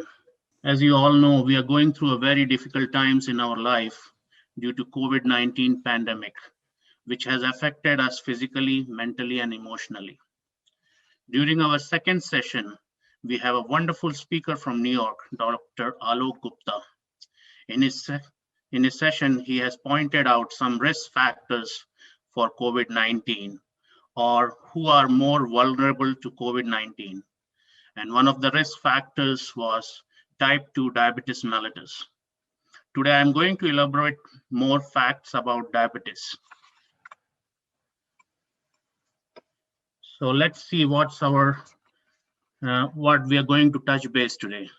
There will be an introduction, type of diabetes, body composition, diabetic values, which people are under risk factors, the signs and symptoms, what is hypoglycemia, what is hyperglycemia, what is a diabetic emergency, how you can prevent it, and importance of exercises and taking care of your feet.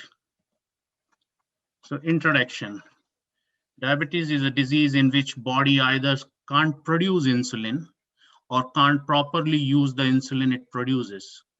Insulin is a hormone produced by our pancreas. Insulin's role is to regulate the amount of glucose or sugar in the blood. Blood sugar must be carefully regulated to ensure that the body functions properly. Too much blood sugar can cause damage to the organs, blood vessels, and nerves. Your body also needs insulin in order to use sugar for energy. 11 million Canadians are living with diabetes or are pre-diabetics. Now let's say, what are the types of diabetes? The types 1 diabetes is also called as insulin dependent, usually diagnosed in children and adolescents. Body is unable to produce insulin, and 10% of the people with diabetes has type 1 diabetes. Type 2, the most common type, or it is called as insulin resistant. 90% of the population is affected. It is largely preventable and the body does not produce enough insulin here, or the body does not effectively use the insulin which is produced by the pancreas. It is usually developed after 40 years of age in your adulthood. And the third one is gestational diabetes. It's a temporary condition which occurs during pregnancy or increased risk of developing diabetes for both mother and children. Body composition. Obese people are 4 times as likely as non-obese people to develop diabetes. Excessive body fat, particularly in the abdominal area, is a key risk factor for most common type of diabetes. Now, if we see the values here, I have divided these values into two, Canadian values and US values. In the Canadian values, we value it as millimole per liter. And the US values, we value it as milligrams per deciliter. So if you see those two graphs, the downmost one is the normal. So if a person's blood sugar level is 3.5 to 7.8 millimole per liter, it is normal. And if in the US value, if you see, if it's less than 110 milligrams per deciliter, it is normal. When do you say you're a pre-diabetic? In Canadian values, if it goes from 7.8 to 11 millimole per liter, or 110 to 125 milligrams per deciliter in the US values. And you are diabetic when 11 millimole per liter, or if it's more than 110 to 26 milligrams per deciliter. Now, risk factors. Now, who are at risk of developing diabetes? Age 40 and above are at risk for type 2 diabetes. Increased risk for Aboriginals, Hispanics, Asian, South Asian, African. If you are overweight, if you have a family history of diabetes, and giving birth to a baby that weighs greater than 9 pounds, had gestational pregnancy, high blood pressure, high cholesterol, unhealthy eating patterns, and lack of physical activity. Now the signs and symptoms. So if you have these symptoms, you should always go and talk to your doctor and always test your blood sugar levels. Usually the symptoms are unusual thirst, frequent urination, weight changes, that is, you can gain or lose weight, extreme fatigue, that means cuts or bruises that are slow to heal, and then and tingling and numbness in the hands and feet. And this tingling and numbness is symmetrical in, like, let's say if you get tingling and numbness in your feet, it will be symmetrical numbness and tingling.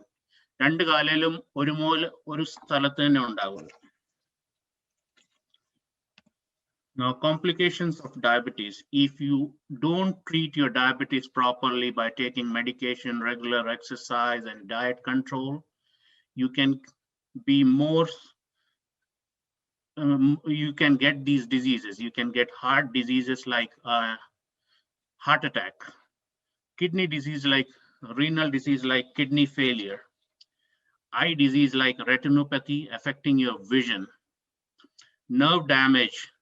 Example is peripheral neuropathy, that is tingling and numbness or lack of sensation in your hands and feet. Now, this is the most important topic you should know if you are a diabetic. There are two things here. The things are, one is hypoglycemia, and hypoglycemia means when your blood glucose level are lower than 4 millimole per liter. Like if your blood glucose level is less than 4, that means you can get these symptoms: lightheaded, you feel very weak. You can feel confused, shaky, dizzy, strong and rapid pulse, abnormal breathing, sweaty, pale, and you can feel a lot of cold. If left untreated, can cause disorientation, loss of consciousness, or seizures. Now, causes of hypoglycemia. What causes your blood sugar levels to go down? Excessive physical activity. നമ്മൾ ഒത്തിരി നടക്കുവോ അല്ലെ ഒത്തിരി എന്തെങ്കിലും work ചെയ്യുവാണെങ്കിൽ, not eating on a regular schedule, abnormal decrease in food intake, too much medication. If you are taking other medications, too much insulin. If you don't measure your blood sugar level and take the insulin more, drinking alcohol, or illness. Now, what is hyperglycemia? This is elevated blood sugar levels if it is above 11 millimole per liter. So what are the signs and symptoms? You can see weak and rapid pulse, abnormal breathing, dry and flushed and warm skin, drowsy or unconscious, frequent urination, thirst, nausea. Now, causes of hyperglycemia. What are the causes? What causes hyperglycemia? Too much of stress can cause hyperglycemia. Do not take enough insulin at the right time and right quantity as prescribed by a doctor. Eating too much of food, less exercise than normal, imbalance between diet, inactivity, and medication. This is where my expertise come in, and I can talk a little more broader in this. So you can control your diabetes by doing some exercises. Now, what are the types of exercise you can do? Depends on person to person, right? And depends on the age, his medical conditions. Either you can do aerobic exercise or strengthening exercise or strength training. Aerobic exercise means walking, running, biking, tai chi. Now, what does aerobic exercise helps you? Helps to decrease the risk of type 2 diabetes, helps diabetics to better manage their blood sugar levels. Now, strengthening exercise. What are the strengthening exercise you can do? You can do a weight training, you can do push-ups, you can do squattings. These all are strengthening exercise. The latest findings show that exercise such as strength training has profound impact on helping people manage their diabetes. Now, prevention. How can you prevent diabetes? Regular physical activity, moderate diet, modest weight loss, lifestyle changes for those with pre-diabetics.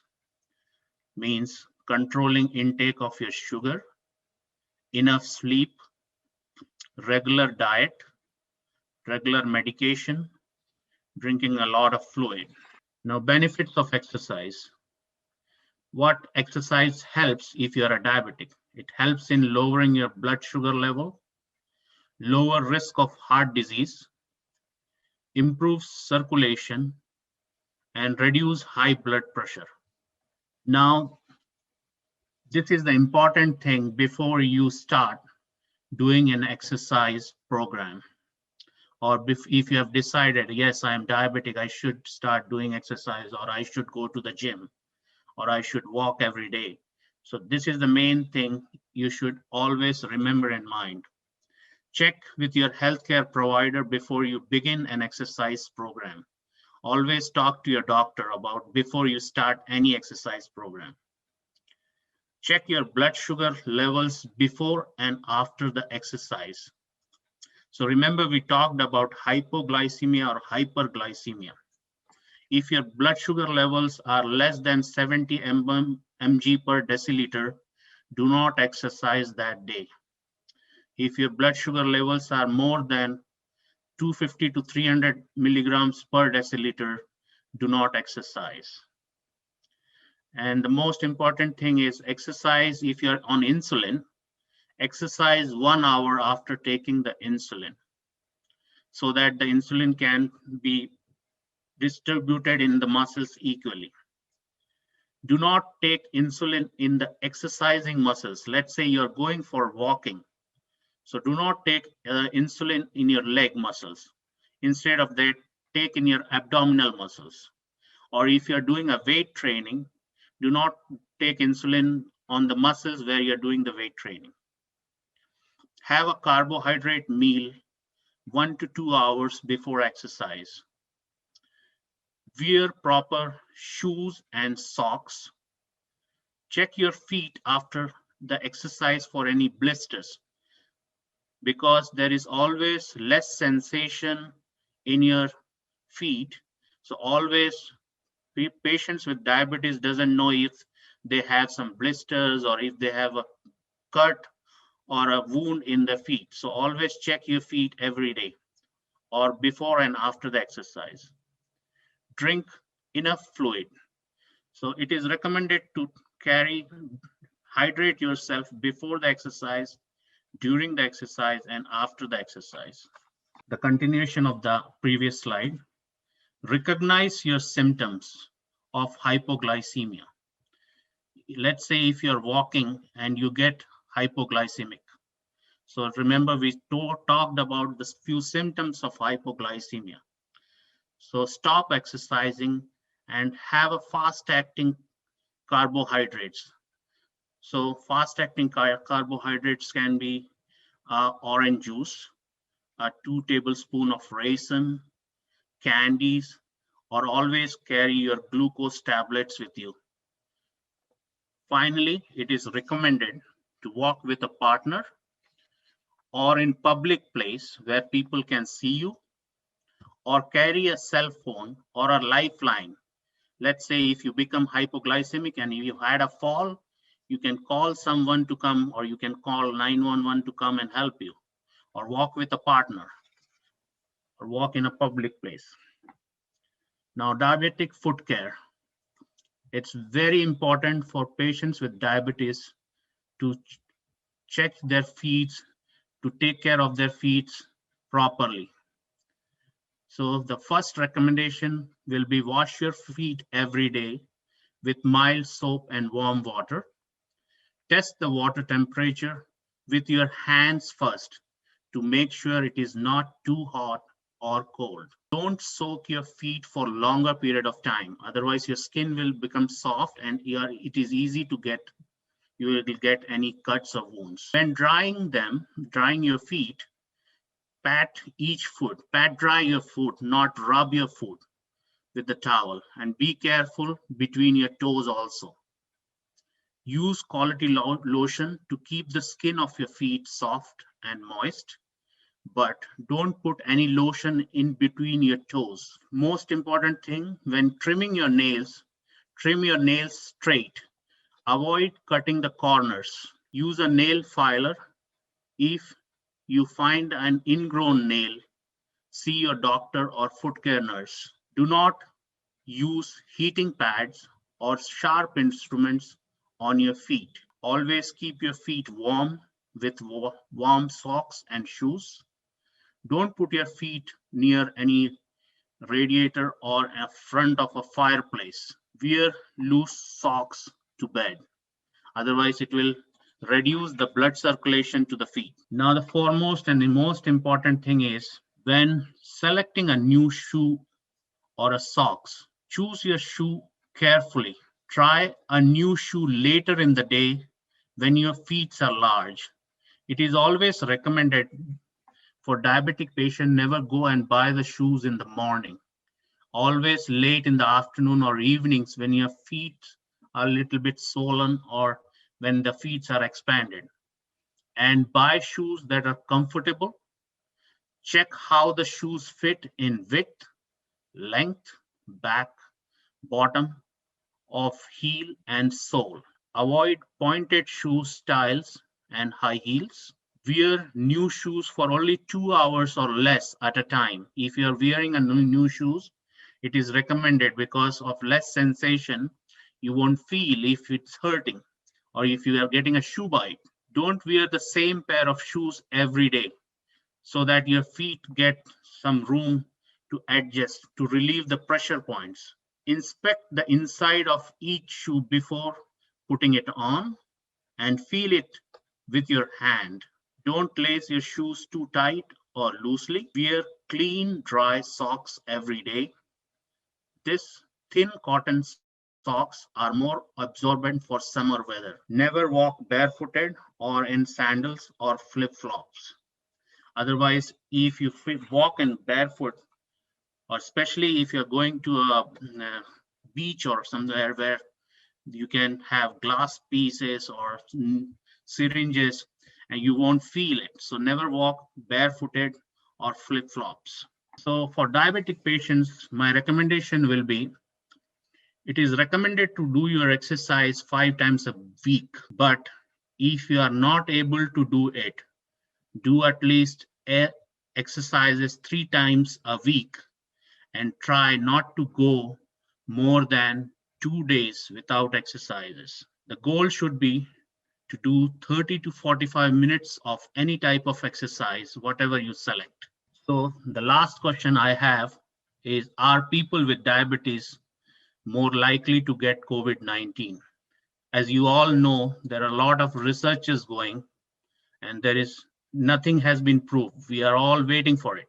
But older people and people with pre-existing medical conditions such as diabetes, heart disease, and asthma appears to be more vulnerable to become severely ill with the COVID-19 virus. When people with diabetes develop a viral infection, it can be harder to treat due to fluctuation in blood glucose levels and possibly the presence of diabetic complications. Lastly, I have a positive quote for everyone. It might be stormy now, but rain doesn't last forever. Thank you, everyone. Stay healthy and safe. Thank you, Sachin uncle, for that detailed and informative presentation. I think a couple of us have questions on our mind that we would like to ask you. Pretty straightforward questions, and I think I'll ask a couple of questions that I have on my mind before I open it up to any questions from the audience, from the floor. So the first question I had in my mind is, during this pandemic, a lot of people have switched from working outside to working from home. And so indirectly, I think, and thank you for choosing this topic today, especially with diabetes, and sharing your insights from your point of view as a physiotherapist, because diabetes is in so many different ways relevant to the Malayali community, especially. We're at high risk for it, and heart disease as well. And diabetes, we know, is an underlying etiology behind heart disease. And so especially during this time of being leading a more sedentary lifestyle, because most of the population is now forced to lead that lifestyle. They can't go outside for work. They have to stay at home and work. And we can't go out to the gym because the gym is closed. And so we're afraid to go outside because we might get COVID. We're exposed. So so keeping this in mind, we're now living in a world where we spend maybe 8 to 10 hours a day sitting down, not moving.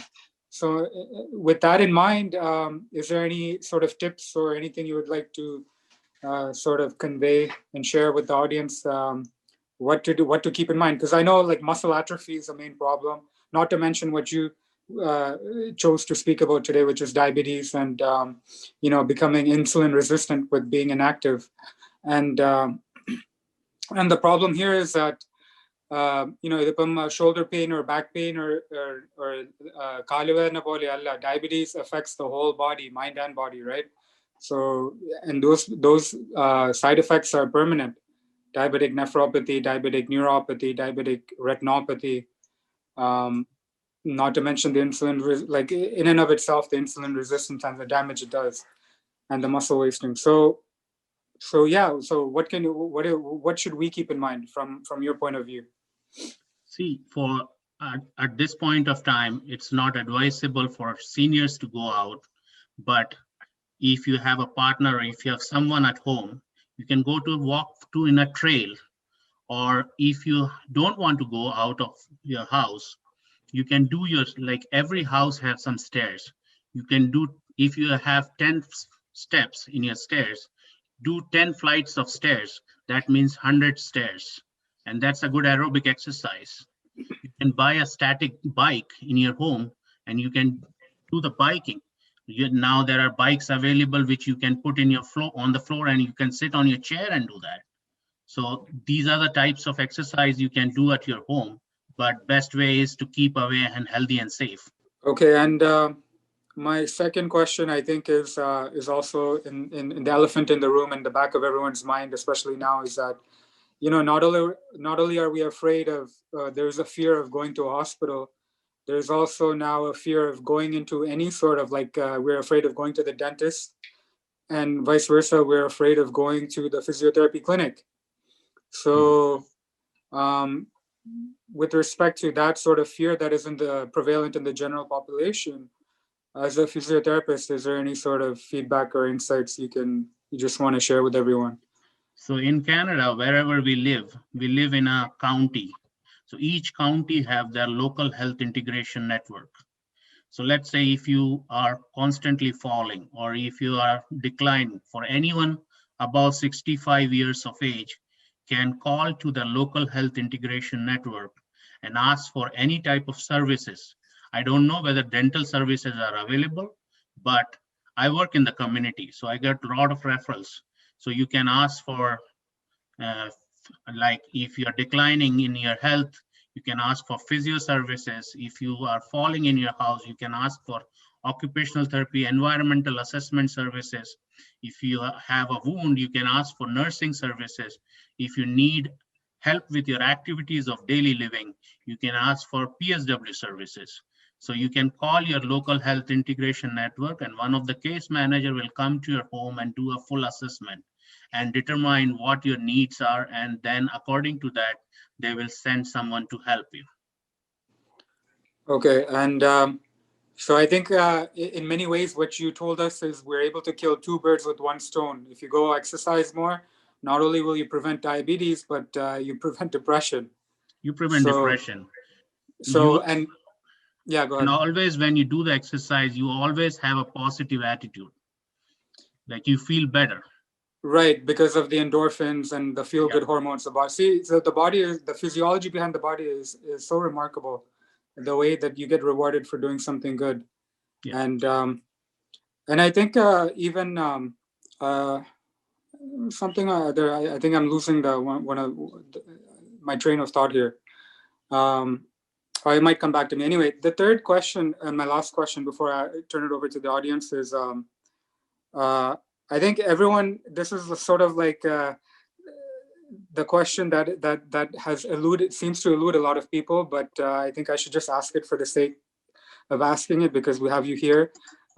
Even as a physician, like if you ask any doctor, what doctor's advice would we advise to anyone is the number one way to solve a lot of your health problems is to lose weight, to not be overweight, right? And I think even for physiotherapists, you would also come across a lot of people that have complications that arise that could be mitigated or helped with losing weight, and a lot of complications that arise from being overweight, be it hormonal or physical.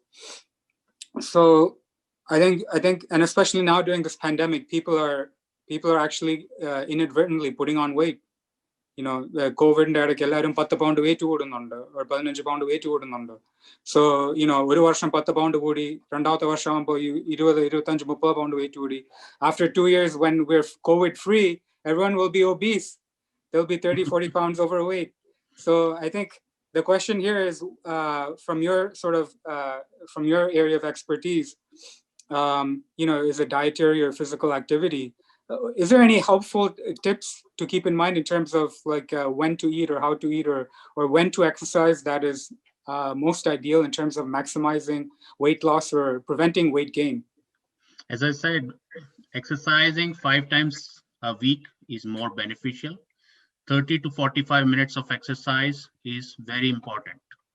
And in that, you need to do a warm-up, then do the exercise and a cool down. But controlling your diet, if you're putting on weight, I will advise to talk to a dietitian, and then a regular balanced diet with exercises, changing your lifestyle, everything matters to reduce your weight. Okay. So thank you, Sachin Uncle, for that great presentation. And does anyone from the audience have any questions for our speakers today, or any feedback? So I'm guessing I think we covered all the questions. There's no other questions. So I'd like to invite Jibin Achan for the vote of thanks. ദൈവനാമം മഹത്വപ്പെടുമാറാകട്ടെ. സ്നേഹമുള്ളവരെ, നമ്മളുടെ 4th seminar ഇന്നിവിടെ അവസാനിക്കുകയാണ്. നമുക്കറിയാം, ഈ കഴിഞ്ഞ 4 സെഷൻസിലും നമ്മൾ ഇതിൽ അറ്റൻഡ് ചെയ്ത് കഴിഞ്ഞപ്പോൾ നമുക്ക് മനസ്സിലായി, നമുക്ക് അറിയാത്ത ഒരുപാട് കാര്യങ്ങൾ പ്രഗത്ഭരായിട്ടുള്ള ആളുകളിൽ നിന്ന് നമുക്ക് മനസ്സിലാക്കുവാനായിട്ടും നമ്മുടെ മനസ്സിനെയും ശരീരത്തെയും എങ്ങനെ നല്ല രീതിയിൽ ആരോഗ്യത്തോടു കൂടി മുന്നോട്ട് കൊണ്ടുപോകാനായിട്ട് സാധിക്കുമെന്നുള്ള നല്ല ക്ലാസ്സുകളാണ് ഈ കഴിഞ്ഞ ഇത്രയും ദിവസങ്ങളിൽ ഇന്നുൾപ്പെടെ നമുക്ക് ലഭ്യമായിരിക്കുന്നത്. അപ്പോൾ ഇത് നഷ്ടമാക്കുന്നത് ശരിക്കും വലിയൊരു നഷ്ടം തന്നെയാണ് എന്നുള്ളത് ഈ ക്ലാസ്സിൽ അറ്റൻഡ് ചെയ്യുന്ന, അല്ലെങ്കിൽ സെമിനാറിൽ അറ്റൻഡ് ചെയ്യുന്ന നമുക്ക് എല്ലാവർക്കും ഈ ദിവസങ്ങൾ കൊണ്ട് തന്നെ മനസ്സിലാക്കിയിരിക്കുന്നതാണ്. തീർച്ചയായിട്ടും ഇന്നത്തെ ക്ലാസ്, ഇന്നത്തെ ഈ സെമിനാർ ശരിക്കും എനിക്ക് തോന്നുന്ന ഒരു വലിയ പോസിറ്റീവ് എനർജി നമുക്ക് ഇന്ന് ലഭ്യമായ ഒരു ദിവസമാണ് ഇന്നത്തെ ഈ സെമിനാറിലൂടെ. ആദ്യത്തെ 2 സ്പീക്കേഴ്സ് നമ്മുടെ മനസ്സും ജീവിതവും ഒക്കെ എങ്ങനെ മുന്നോട്ട് നല്ല രീതിയിൽ കൊണ്ടുപോകാമെന്ന് പറഞ്ഞപ്പോൾ, അവസാനത്തെ സ്പീക്കർ നമ്മളേക്ക് അറിയാത്ത ഒരുപാട് കാര്യങ്ങൾ നമുക്ക് പറഞ്ഞു തരുവാനായിട്ട് ഇടയായി തീർന്നു. ഞാൻ സമയം മുന്നോട്ട് പോയത് കൊണ്ട് ഒരുപാട് ടൈം എടുക്കുന്നില്ല. എല്ലാവരോടും നന്ദി പറയുവാനായിട്ട് ഈ സമയത്തെ പ്രത്യേകമായിട്ട് വിനിയോഗിക്കുകയാണ്. ആദ്യമായിട്ട് എത്രയും ബഹുമാനപ്പെട്ട മോൻസി അച്ഛന് ഓർമ്മപ്പെടുത്തിയതുപോലെ, നമ്മൾ അച്ഛനെ ക്ഷണിച്ചപ്പോൾ ഇങ്ങനെ ഒരു പ്രോഗ്രാം ഉണ്ട് എന്ന് പറഞ്ഞപ്പോൾ വളരെ നിറഞ്ഞ മനസ്സോടുകൂടി അതിനെ സ്വീകരിക്കുകയും ആ പ്രോഗ്രാമിൽ സമ്മതിക്കുകയും ചെയ്ത വ്യക്തിയാണ് ബഹുമാനപ്പെട്ട മോൻസി അച്ഛന് ഇന്ന് ഒരു സെഷൻ മാത്രമല്ല, ഇനിയും തുടർന്നുള്ള സെമിനാറുകളിൽ അച്ഛന് ക്ലാസ്സുകൾ എടുക്കാമെന്ന് സമ്മതിച്ചിട്ടുണ്ട്. അച്ഛൻ തന്നെ പറഞ്ഞു, ഇന്നത്തേത് സ്റ്റാർട്ടിങ് മാത്രമാണ്, ഒരു ഇൻട്രൊഡക്ഷൻ പറഞ്ഞ് അച്ഛൻ നിർത്തിയിരിക്കുകയാണ്. അച്ഛൻ ഇന്ന് പറഞ്ഞ ആ ക്ലാസ് അത് ഞാനതാ പറഞ്ഞത്, തുടങ്ങിയപ്പോൾ തന്നെ അച്ഛനിൽ നിന്നും ആ ക്ലാസ് നമുക്ക് ലഭ്യമായപ്പോൾ നമ്മൾ മനസ്സിലായി, നമ്മുടെ ഉള്ളിൽ തന്നെ ഉള്ള ഉയർത്തെഴുന്നേൽക്കാനുള്ള ഒരു വലിയ ദൈവം നൽകിയിരിക്കുന്ന കഴിവിനെ നമ്മൾ എപ്പോഴും മനസ്സിലാക്കുക എന്നുള്ള ഒരു പോസിറ്റീവ് ഒരു ചിന്താഗതിയോടുകൂടി നമ്മൾ അത് അച്ഛനിൽ നിന്ന് മനസ്സിലാക്കുവാനായിട്ട് ഇടയായിത്തീർന്നു. ബഹുമാനപ്പെട്ട മോൻസി അച്ഛനോട് ഞങ്ങൾ എല്ലാവരുടെയും പേരിൽ, പ്രത്യേകിച്ച് ടൊറന്റോ സെന്റ് ഇഗ്നേഷ്യസ് ജ്ഞാനായ ഇടവക മക്കളെല്ലാവരുടെയും പേരിൽ, ഇന്നിവിടെ ജോയിൻ ചെയ്ത എല്ലാവരുടെയും പേരിൽ ഉള്ള നന്ദിയും സ്നേഹവും ഈ സമയത്ത് ഏറ്റവും വിനയത്തോടുകൂടിയും ഏറ്റവും സന്തോഷത്തോടു കൂടിയും ഈ സമയത്ത് അറിയിക്കുകയാണ്. താങ്ക് യു മോൻസി അച്ഛൻ. രണ്ടാമതായിട്ട് നമ്മുടെ ഏറ്റവും പ്രിയപ്പെട്ട doctor Baiju P Varees sir. നമുക്കറിയാം, അദ്ദേഹത്തിന്റെ അക്കാഡമിക്കലായിട്ടുള്ള അദ്ദേഹത്തിന്റെ ആ കാര്യങ്ങളൊക്കെ നമ്മൾ കേട്ടു. അദ്ദേഹം LLB കാരനാണ്, MSW കാരനാണ്, PhD എടുത്തിരിക്കുന്ന ആളാണ്. പക്ഷേ അദ്ദേഹത്തിന്റെ ക്ലാസ് കേട്ടപ്പോൾ നമുക്ക് മനസ്സിലായി എത്ര സിമ്പിൾ ആയിട്ട് ഒരാളുടെ മനസ്സിനെ, അല്ലെന്നുണ്ടെങ്കിൽ ഒരാളുടെ അറ്റൻഷനെ പിടിച്ചിരുത്താൻ തക്കവണ്ണം അത്രയ്ക്ക് നല്ല ഒരു ക്ലാസ് നമുക്ക് ലഭ്യമായി തരുന്നത്. അദ്ദേഹം പറഞ്ഞ് എനിക്ക് ഒത്തിരി ഇഷ്ടപ്പെട്ടു. കാരണം നമുക്ക് നഷ്ടപ്പെട്ടു പോയതിനെയാണ് പലപ്പോഴും നമ്മൾ നോക്കിക്കൊണ്ടിരിക്കുന്നത്. പക്ഷെ ദൈവം തന്നതിനെയും ലഭ്യമായതിനെ കുറിച്ച് നമ്മൾ ഒരിക്കലും പലപ്പോഴും ചിന്തിക്കാറില്ല. അപ്പോൾ ഒരു ബ്ലിസ്ഫുൾ ലൈഫ് അത് നമ്മൾ മനസ്സിലാക്കുവാനായിട്ട് ഇന്ന് നമുക്ക് ലഭ്യമായിരിക്കുന്ന എല്ലാ കാര്യങ്ങളിലും അനുഗ്രഹങ്ങളെ കണ്ടെത്തുവാനായിട്ട് നമുക്ക് ഇടയായി തീരണമെന്നുള്ള ഒരു വലിയൊരു പോസിറ്റീവ് എനർജി അദ്ദേഹത്തിന്റെ ക്ലാസ്സിൽ നിന്ന് നമുക്ക് ലഭ്യമായി തീർന്നിട്ടുണ്ട്. അദ്ദേഹത്തോടുള്ള നന്ദിയും സ്നേഹവും. പ്രിയപ്പെട്ട സാർ, അങ്ങയോട് എങ്ങനെ നന്ദി പറഞ്ഞാലും മതിയാകില്ല. അങ്ങേക്ക് സാധിക്കുമെങ്കിൽ ഇനിയും തുടർന്നുള്ള ദിവസങ്ങളിലും ഞങ്ങളോട് ചേർന്നിരിക്കാനായിട്ട് അങ്ങേക്ക് സാധിക്കുമെങ്കിൽ ചെയ്യണമെന്ന് സ്നേഹത്തോടുകൂടി ഓർമ്മപ്പെടുത്തുകയാണ്. പ്രിയപ്പെട്ട doctor Baiju P Varees sir, അങ്ങയോടുള്ള നന്ദിയും സ്നേഹവും ടൊറന്റോ സെന്റ് ഇഗ്നേഷ്യസ് ജ്ഞാനായ ഇടവകയുടെ പേരിലും അതുപോലെ ഇന്നിവിടെ ജോയിൻ ചെയ്ത എല്ലാവരുടെയും പേരിലും അങ്ങ് ഞങ്ങൾക്ക് വേണ്ടി ചെലവഴിച്ച ഈ നല്ല സമയത്തിനായിട്ട്, അങ്ങയുടെ വിലപ്പെട്ട സമയത്തിനായിട്ട് ഏറ്റവും വിനയത്തോടുകൂടിയും ഏറ്റവും സന്തോഷത്തോടു കൂടിയും ഈ സമയത്ത് നന്ദി അറിയിക്കുകയാണ്. അതുപോലെ തന്നെ നമ്മുടെ പ്രിയപ്പെട്ട സച്ചിൻ ചായൻ, അദ്ദേഹത്തിന്റെ ക്ലാസ് നമുക്കറിയാം. നമ്മള് പലപ്പോഴും ഡയബറ്റീസ് എന്ന് പറയുന്ന ഒരു കാര്യം, അല്ലെങ്കിൽ നമ്മൾ പറയാറുണ്ട് ഷുഗർ എന്ന് പറയാറുണ്ട്. അതിനെക്കുറിച്ച് നമുക്ക് വലിയ അറിവൊന്നുമില്ല. അങ്ങനെ ഒരു രോഗമുണ്ട്, അല്ലെങ്കിൽ അങ്ങനെ പല ബുദ്ധിമുട്ടുകളും ഉണ്ടാകുന്നു എന്നൊക്കെ അറിയാം. പക്ഷേ അതിന്റെ എല്ലാ തലങ്ങളെയും ടച്ച് ചെയ്തുകൊണ്ട് അദ്ദേഹം നല്ല ഒരു പവർ പോയിന്റ് പ്രസന്റേഷൻ അദ്ദേഹം നടത്തി. വളരെ സിമ്പിൾ ആയിട്ട് ഇതിന്റെ പ്രതിസന്ധികൾ, പ്രശ്നങ്ങൾ എന്തൊക്കെയാണെന്നുള്ളതും അതിനെ എങ്ങനെ അതിജീവിക്കാമെന്നുള്ളതും അതിൽ എങ്ങനെ നിലനിൽക്കണമെന്നുള്ളതും വളരെ സിമ്പിൾ ആയിട്ട് നല്ല രീതിയിൽ അദ്ദേഹം ആ പവർ പോയിന്റ് പ്രസന്റേഷനിലൂടെ ആ ക്ലാസ്സുകൾ എടുത്തു തന്നിരിക്കുന്നത്. അത് ഒത്തിരി പ്രയോജനപ്രദമാണ്. അദ്ദേഹം ഇന്ന് കാണിച്ച ഓരോ സ്ലൈഡ്സും അത് നമുക്ക് എപ്പോഴൊക്കെ നമ്മൾ കീപ്പ് ചെയ്യുന്നത് നല്ലതായിരിക്കുമെന്ന് എനിക്ക് തോന്നുകയാണ്. അദ്ദേഹത്തോട് എനിക്ക് തോന്നുന്നു നമ്മുടെ സ്വന്തമാണ്. അതുകൊണ്ട് നന്ദി പറയേണ്ട കാര്യമില്ലെങ്കിൽ പോലും ഔപചാരികതയുടെ പേരിൽ, നമ്മുടെ ഇടവകയുടെ പേരിലും ഇന്നിവിടെ ജോയിൻ ചെയ്ത എല്ലാവരുടെയും പേരിലുമുള്ള നന്ദിയും സ്നേഹവും ഏറ്റവും വിനയത്തോടുകൂടിയും ഏറ്റവും സന്തോഷത്തോടും കൂടിയും ഈ സമയത്ത് അറിയിക്കുകയാണ്. Thank you. അതുപോലെ തന്നെ നമ്മുടെ ഈ സെമിനാർ മോഡറേറ്റ് ചെയ്ത് ഏറ്റവും നല്ല രീതിയിൽ ഇതിനെ നയിക്കുന്നത് നമ്മുടെ പ്രിയപ്പെട്ട ഡോക്ടർ ജാക്ക് ആണ്. അദ്ദേഹത്തോടും നന്ദി പറയേണ്ട കാര്യമില്ല, കാരണം അദ്ദേഹം തന്നെയാണ് ഇത് കാര്യങ്ങളൊക്കെ ക്രമീകരിക്കുന്നത്. ജാക്കിനോടും അതുപോലെ തന്നെ ഇതിന്റെ കോർഡിനേറ്റേഴ്സ് പ്രകാശ് ചായന്, രാജ് ചായന്, അതുപോലെ ഇടവകയുടെ ട്രസ്റ്റി സെക്രട്ടറി, മാനേജിംഗ് കമ്മിറ്റി എല്ലാവരോടുമുള്ള നന്ദിയും സ്നേഹവും ഈ സമയത്ത് ഏറ്റവും വിനയത്തോടുകൂടി സന്തോഷത്തോടു കൂടി അറിയിക്കുകയാണ്. അതുപോലെ തന്നെ പല രാജ്യങ്ങളിൽ നിന്ന് ഇതിൽ ജോയിൻ ചെയ്തിരിക്കുന്ന ആളുകൾ, ഇന്ത്യയിൽ നിന്നുണ്ട്, US നിന്നുണ്ട്, കാനഡയിൽ നിന്ന്, അങ്ങനെ പല ഇടങ്ങളിൽ നിന്ന് ജോയിൻ ചെയ്തിരിക്കുന്ന ആളുകളുണ്ട്, പല ഇടവകളിൽ നിന്നും ജോയിൻ ചെയ്തിരിക്കുന്ന ആളുകളുണ്ട്. എല്ലാവരെയും ഏറ്റവും നന്ദിയോടുകൂടി ഈ സമയത്ത് സ്നേഹത്തോടുകൂടി ഓർക്കുകയാണ്.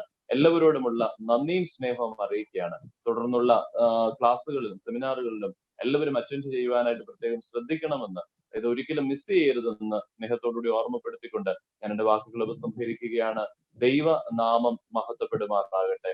ഇപ്പോൾ ഫൈനൽ ബെനഡിക്ഷന് ബഹുമാനപ്പെട്ട മോൻസിയച്ചൻ നൽകുന്നതായിരിക്കും. അച്ഛനെ സ്നേഹത്തോടെ വിനയത്തോടുകൂടി ഫൈനൽ ബെനഡിക്ഷനായിട്ട്. Thank you. പിതാവായ ദൈവത്തിന്റെ സ്നേഹം, ഏകപുത്രന്റെ കൃപ, പരിശുദ്ധ റൂഹായുടെ സംബന്ധം, കൂട്ടായ്മ നാം എല്ലാവരോടും കൂടെ, നമ്മുടെ പ്രവർത്തനങ്ങളോടുകൂടെ, ഈ ദിവസത്തോടുകൂടെ, തുടർന്നുള്ള എല്ലാ പ്രവർത്തന പരിപാടികളോടുകൂടെ ഇന്നും എന്നേക്കും ഉണ്ടായിരിക്കുമാറാകട്ടെ. ആമേൻ. Thank you everyone for joining this week, and on behalf of everyone, a special thank you to all of our speakers who spoke today.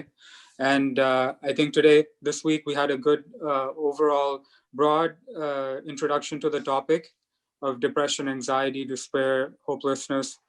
And I think it's a huge topic. So next week we're going to have more speakers to continue on the topic and go into more detail, and we'll have more mental health experts, and we'll also have health experts as well. So I request everyone to come back again next week on Saturday, so we complete and cover this topic of depression. We just തുടങ്ങിയിട്ടേ ഉള്ളൂ ഈ ടോപ്പിക്കിലോട്ട് നമ്മൾ കടക്കാൻ വേണ്ടി.